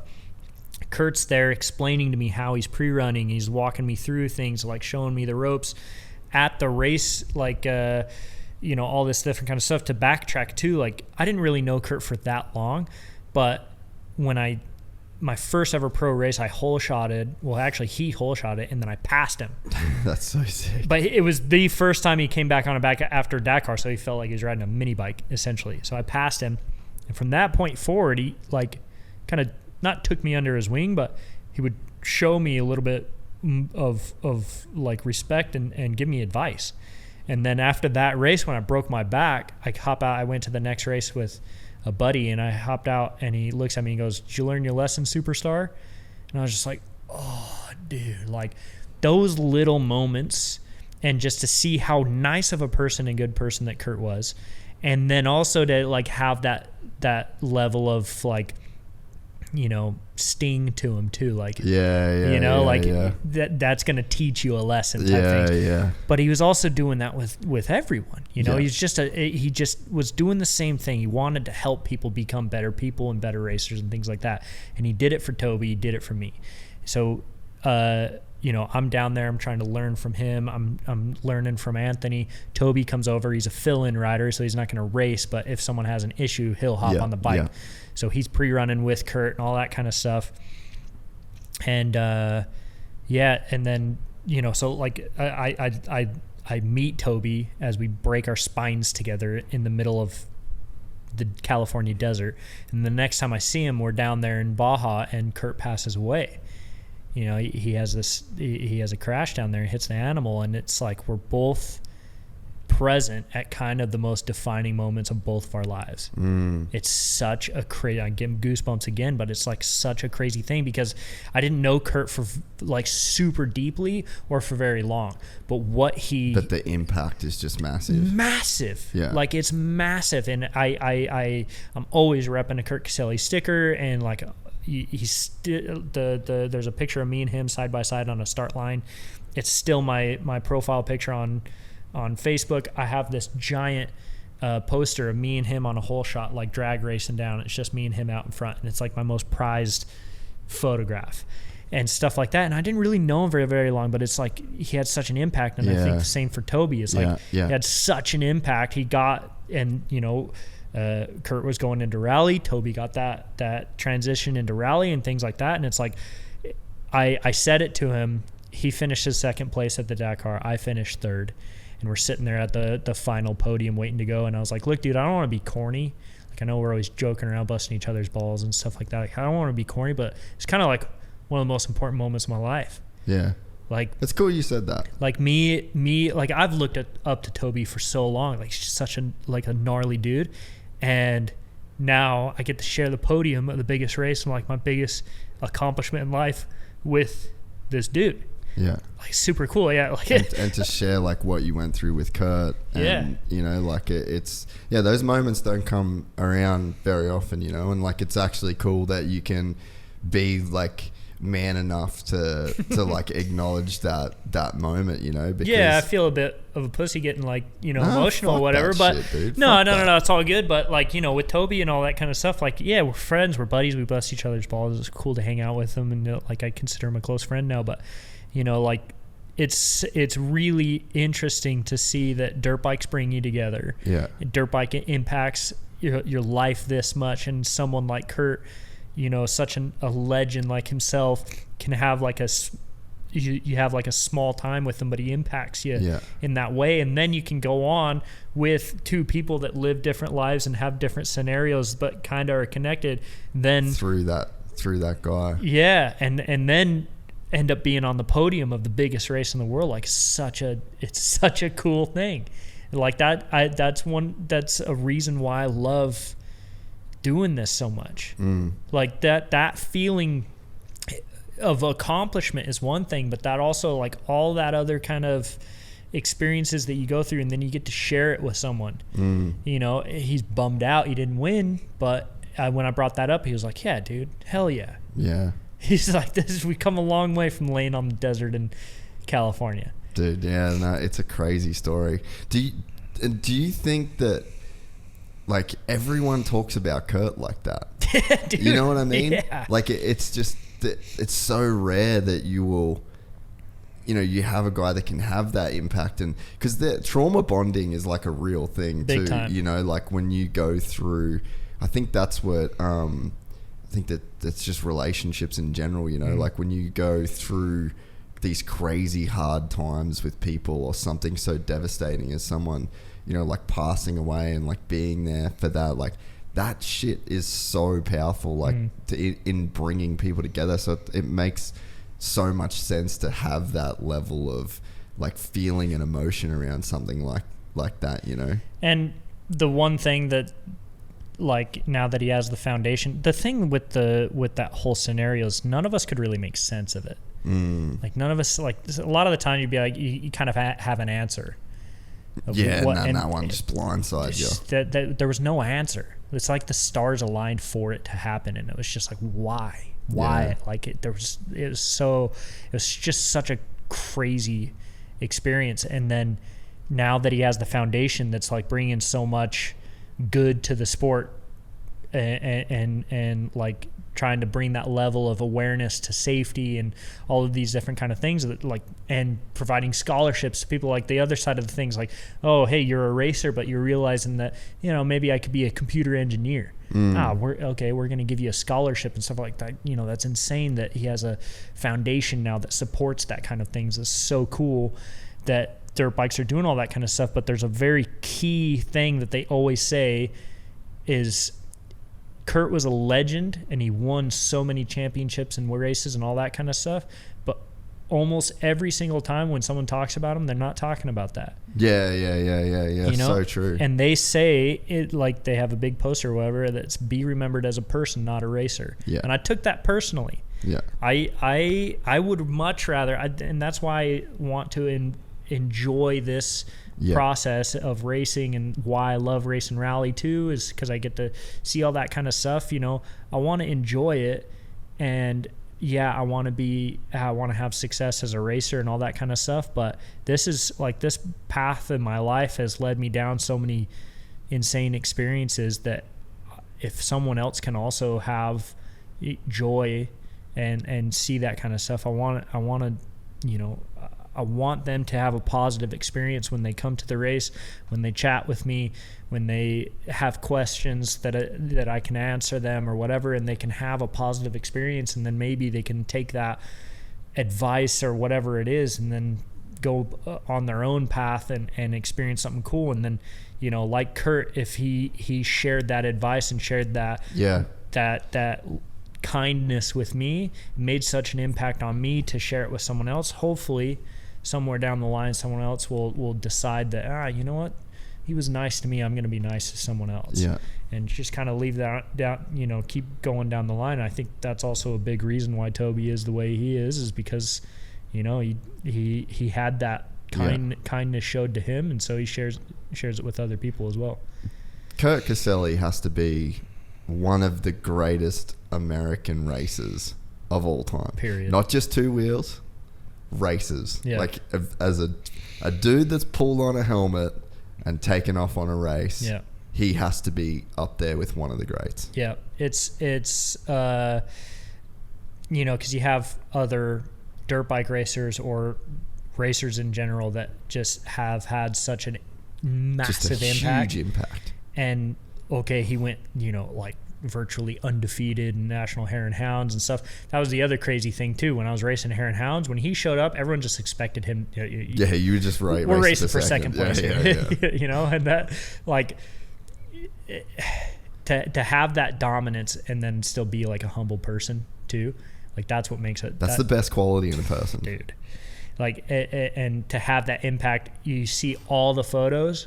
90% of the photos, if Kurt's got his helmet off or whatever, he's handing out trophies to kids, or he's like shaking a kid's hand or whatever, posing for a photograph or whatever, with, trying to just show love and support to the younger generation and all of that. And it's just like he knew the role that he was playing, and I think that's so important as, dude. Yeah, that's such a good way to say it. Well, and just as racers, to know the role that you're like, you got eyes on you. Yeah.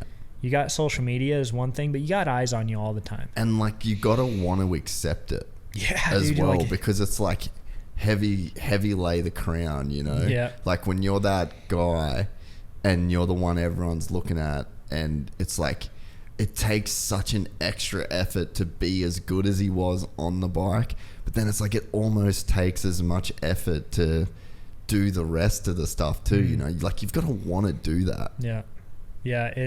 To have his level of success and be that gnarly of a dude on a bike, dude, he's just so good. I watch his videos all the time. Still, oh yeah, that's all the time. so I'll sick. sit on the rowing machine or whatever, and I'll just sit there and have a video of him playing or whatever, just because it's dude, because I saw this too. Someone said about Tomac, he doesn't have the perfect technique. Sometimes he bulldogs it through. Sometimes his feet aren't in the right spot. Things like that. Maybe he's not moving the right way, but he's just good. Yeah. It's kind of the same thing with Kurt. Yeah. Sometimes you watch Kurt and his feet are out. Some things he just smashes into a corner or whatever, and he's hanging on to it and gets a little loose or whatever and all that kind of stuff. But he's just so good, and I watch all that too. When I'm riding, because so many people can get caught up with that fact of being perfect. Yeah. And just, I got my buddy Trayson, who's he's always been better than me at everything my whole life. He's he's always had 4 years more, and I watch him ride, and we ride trials together and all that kind of stuff. But he could still right now come off the couch and be he'll give me a run for my money.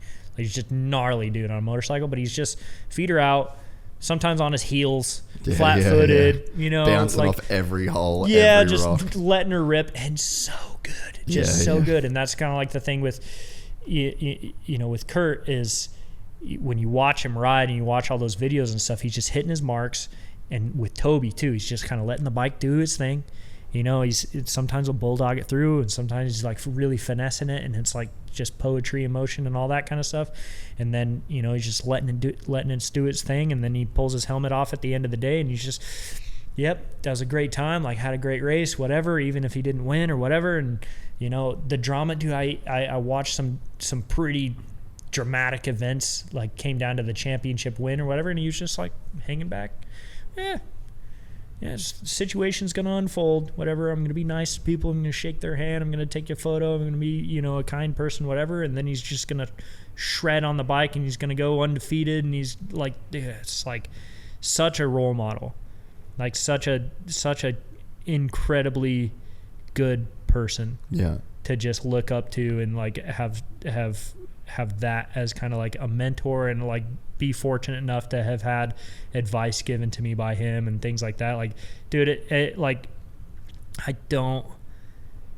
don't have an answer for why I feel so connected when I just had such a short experience with him, but it's it impacted my life in such a massive way, and I've had other people that have shown me great kindness and all that kind of stuff. And it just didn't hit as gnarly as with Kurt. Yeah, dude, I take the stuff that he taught me. He taught me a important thing. Every time you throw a leg over the bike, it's a business decision. Yeah. He taught me that right out. I'm sitting there in my turtle shell with a back brace on, and he goes, every time you throw your leg over a bike, it's a business decision. Is that decision you make at that time? If you go wide open full gas through the dust or whatever, you make that decision. Could that change your race? Could that change the outcome of the championship? Could that change your life? You have a choice to make every time you throw a leg over the bike. And waiting for those right moments to, now's the time to take the risk. There's times that I watched him, like when Ivan got the spot on the team, Ivan went and lived with Kurt and like became just a weapon. You know, it's just start going gnarly, became a champion right away. And Kurt would Ivan would get the whole shot and Kurt would just chill. Second place the whole race. Ivan would lead out the whole race, a mile from the finish, risk it, put in a pass, whatever, win the race. You know, things like that. Business decision. Yeah, I'm fine with chilling back here. You don't have to lead the whole race. You just got to lead the last 2 feet. Yeah, you know, stuff like that. So it's, you know, those small moments.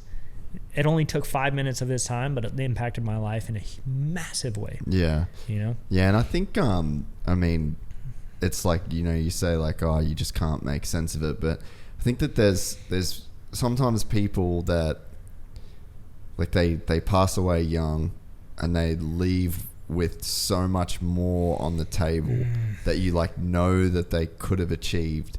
But then, and I don't know, it's like weird to say it, but it's like, you get a guy like Kurt, he got immortalized. Yeah. Like he passed away, but he got immortalized at the same time. Yeah. It's like he's set in stone as that guy.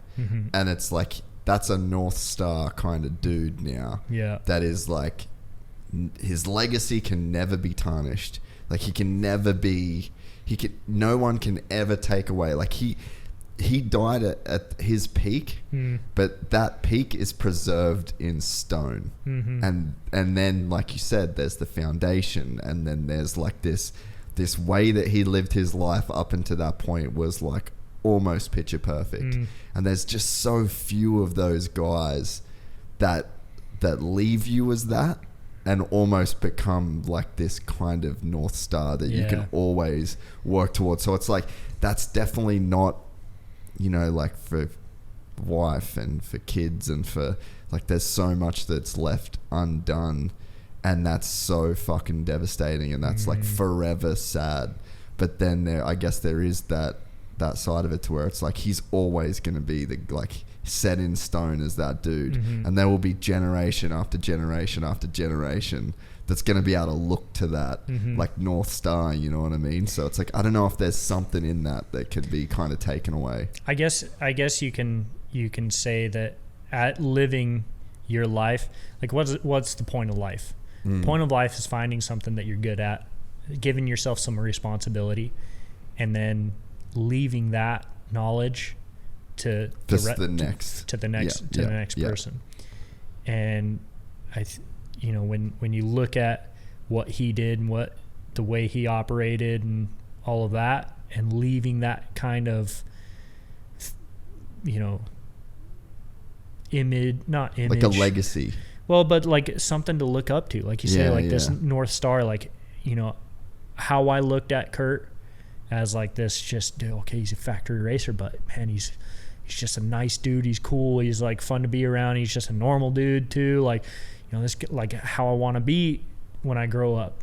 Yeah. You know, things like this. And then he leaves you with that, and it just is this constant, you know, carrot at the end of the stick of like what you can. This is what you need to be. Like, no, this is like you say, nobody's ever going to be Kurt.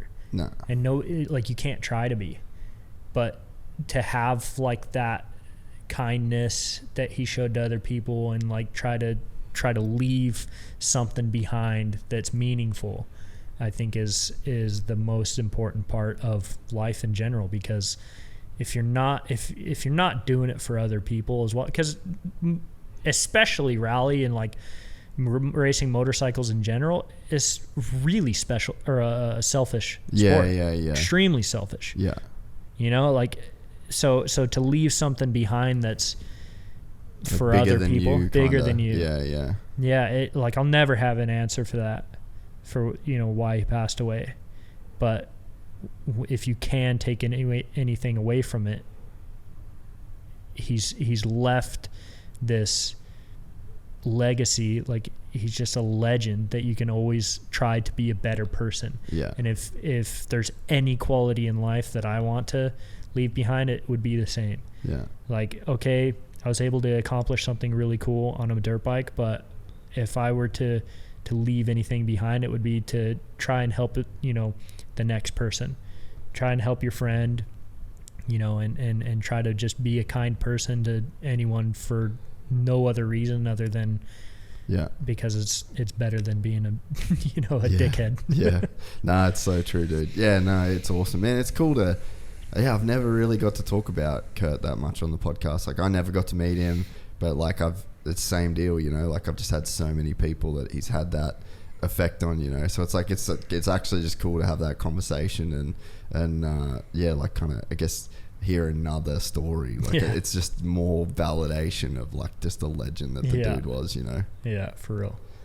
Yeah, big time. So what's next for you? What's you guys? So you're out here in Dubai currently, and then testing all week straight after the Abu Dhabi Rally, and then where do you guys go from here? It's been a mission. We finished Dakar, and we essentially have like less than a month of recovery time, which is gnarly, by the way. Like, having that come down after Dakar is real thing, dude. Like, it hit me like a freaking brick wall. What's the hardest part of that? Well, you get into such a adrenaline zone. Like, you just wake up every day. This is what you're doing. You wake up, you stuff your face, you get on the bike, and you go. And then as soon as like that ends, your face is like real life again, huh? Dude, it just hits you like a truck, and the weight comes. You can feel the weight come on you, and like the tiredness set in. You just get into a zone. The tiredness doesn't really hit you. Yeah, I know exactly. Yeah. So to only have like, you had a month to recover, like, ain't enough, bro. Pretty on the limit. Like, it took me a week just to figure out how to not wake up at 3:00 in the morning anymore. But so we went straight into it. We came to Dubai and we trained for like 3 or 4 days. Went to Abu Dhabi and raced for 5 days, and now we're back in Dubai testing the bike, always trying to improve and just trying to make things as good as we could possibly make them. And then we have just a short time too at the end of April.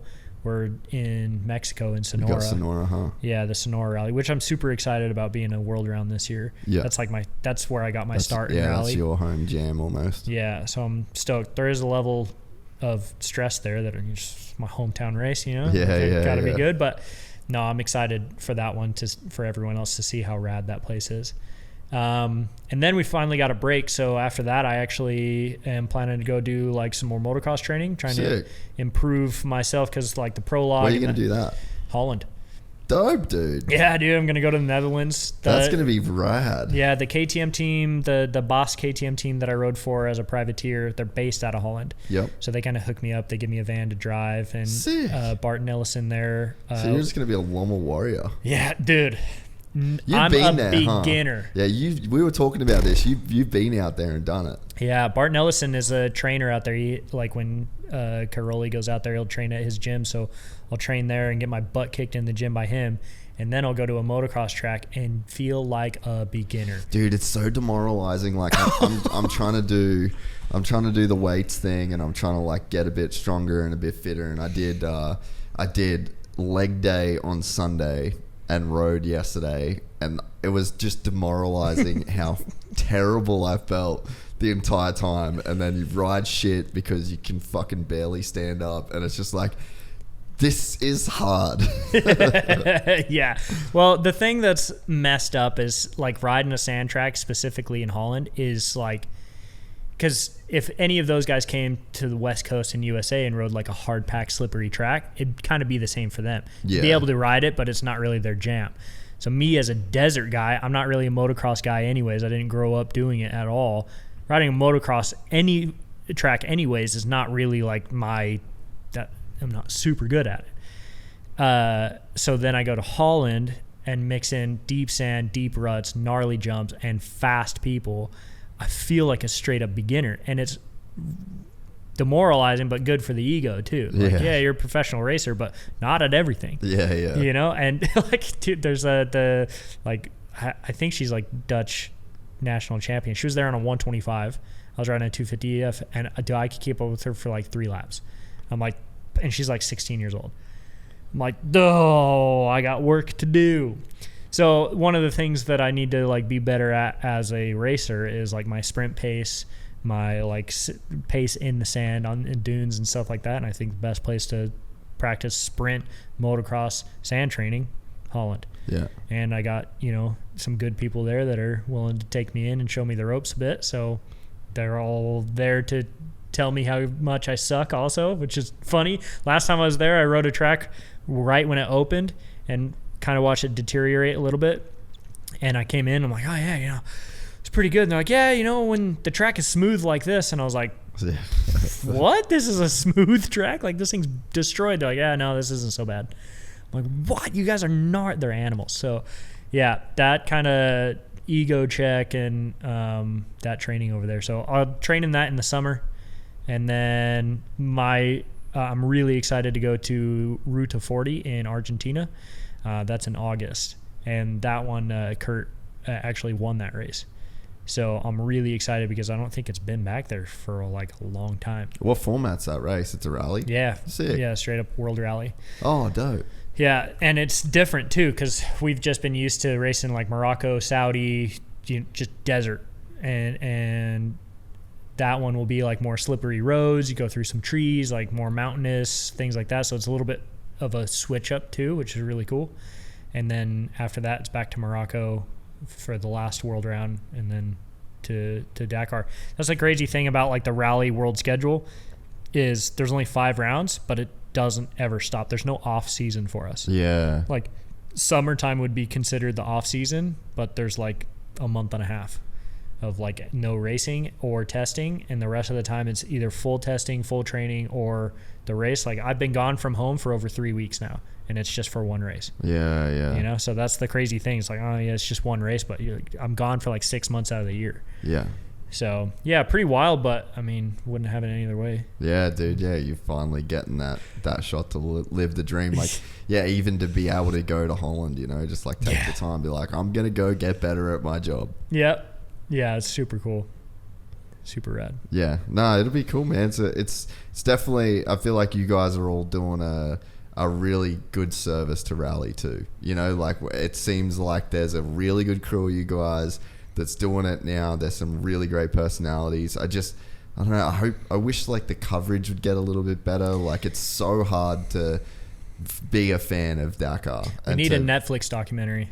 Dude, yeah. I feel like every sport Yeah, needs I a know. Netflix. Every sport needs a Netflix documentary at the minute. Yeah. But it's just so hard to follow. Like I wonder, I mean, there's crews there and stuff. Like I'm sure they're like gonna do it. I think one really cool thing is how like the Abu Dhabi Rally, like this event, like there was a big support from the government that was in it too. Right. So I think that like the more that happens, I mean, these guys can make shit happen, you know. Yeah. So I think that it's a good sign that there's such high level involvement from the government here, and just hopefully it just keeps going from strength to strength. Yeah, I think.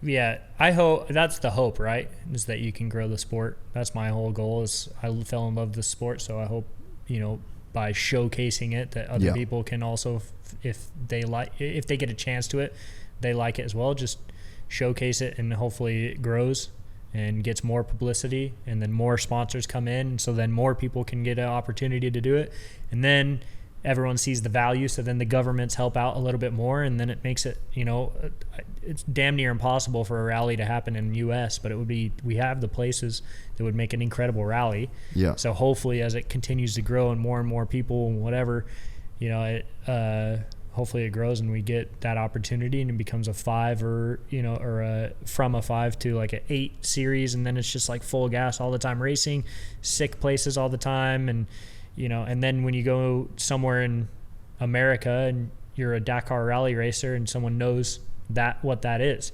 I was joking around with it with my buddy. We're at the check-in line in France, check-in for a flight, and we're talking about Dakar and stuff. And I'm like, there is a 99% chance that anyone from America doesn't know what I do. They have no idea what the Dakar Rally is.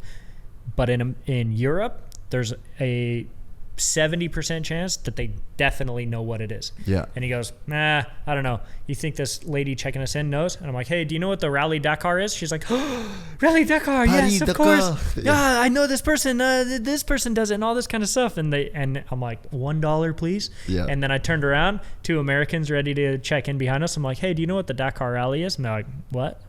They have no idea. So it's just like to change that perspective and have just more people be like, oh, dude, motorsports is rad. And now you have motorsports in a hostile environment for a long time and just gnarly stuff happening all the time. It's super cool to watch. Yeah.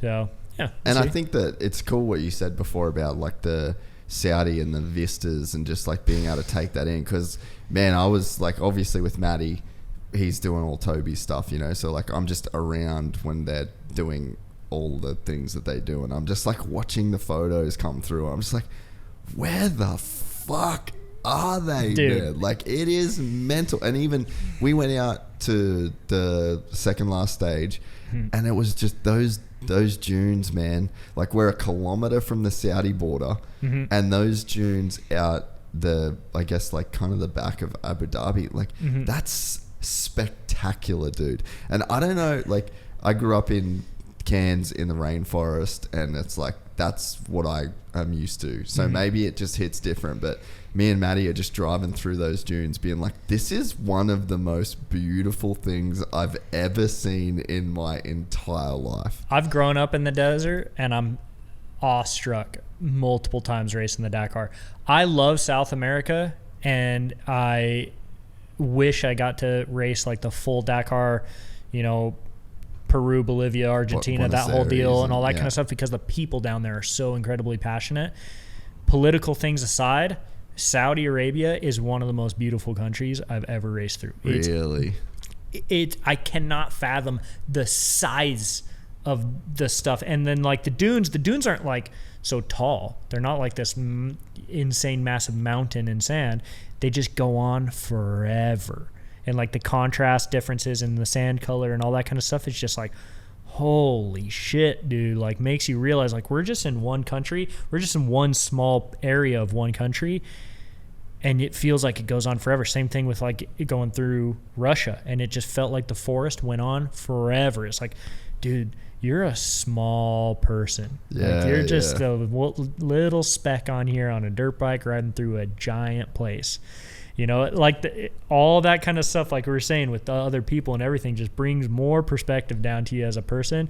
And this place out here will do that in a big way. Like they call it the empty quarter for a reason. There is nothing out there as far as you can see besides sand, but it's breathtaking.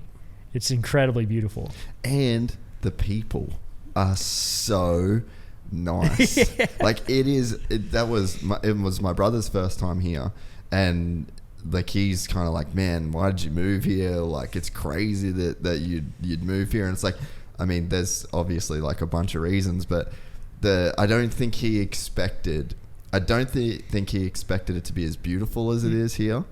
And I don't think he expected the people to be as nice as they are. He was like, man, everybody is so nice. And again, it's like you have this idea before you'd come to a place like this, and you have the preconceived notions, and if you listen to the news, and if you want to live in that world, then it'll give you some weird ideas that when you actually get here, none of that is the case. Nah. You actually get blown away by how nice people are. I stopped on the finish of one special in the middle of Saudi Arabia, just no big cities, nothing like that, and I'm stopped on a on-ramp. Car passes me, turns around, comes backwards up the on-ramp to me. I'm like, oh, dude, I just want to put my jacket on or something like that. This guy gets out. He's got 9 kids packed into this car. And he goes, oh, welcome. Where are you from? And I say, USA. And he goes, oh, amazing. Welcome to Saudi Arabia. Oh, here, have a water. Can I take a photo with all my kids? And I'm like, dude, what? Like, all this political BS and all that kind of stuff is like there's good people everywhere you go. Yeah. And they're just stoked. You know? People are just excited. Yeah. It's cool. Nah, man. Nah, it's cool. Well, hey, we're pretty much done here, brother. Yeah, sick, dude. I appreciate you doing it. I wish it was in the studio, but next time that you're here, hopefully there'll be a Gypsy Tales headquarters. You have an open invitation to come on the podcast anytime that you're in Dubai, brother. I thoroughly enjoyed this one, and on a personal note, it's been very hard to get the ball rolling. So thanks for coming and doing it. I really, really enjoyed it. So this is like my happy place to get to do this. So thanks for being here and doing it for me, brother. Thank you, dude. I'm honored to be here. Thank you very much. Let's do it again. Hell yeah. We're excited to announce the launch of our new membership site, gypsytales.com, packed with exclusive content and perks that you won't find anywhere else. This is your chance to become a part of the Gypsy Gang. And as a special bonus, if you sign up to an annual membership, you'll be entered into the draw to win our custom-built TC125. Gypsy Gang.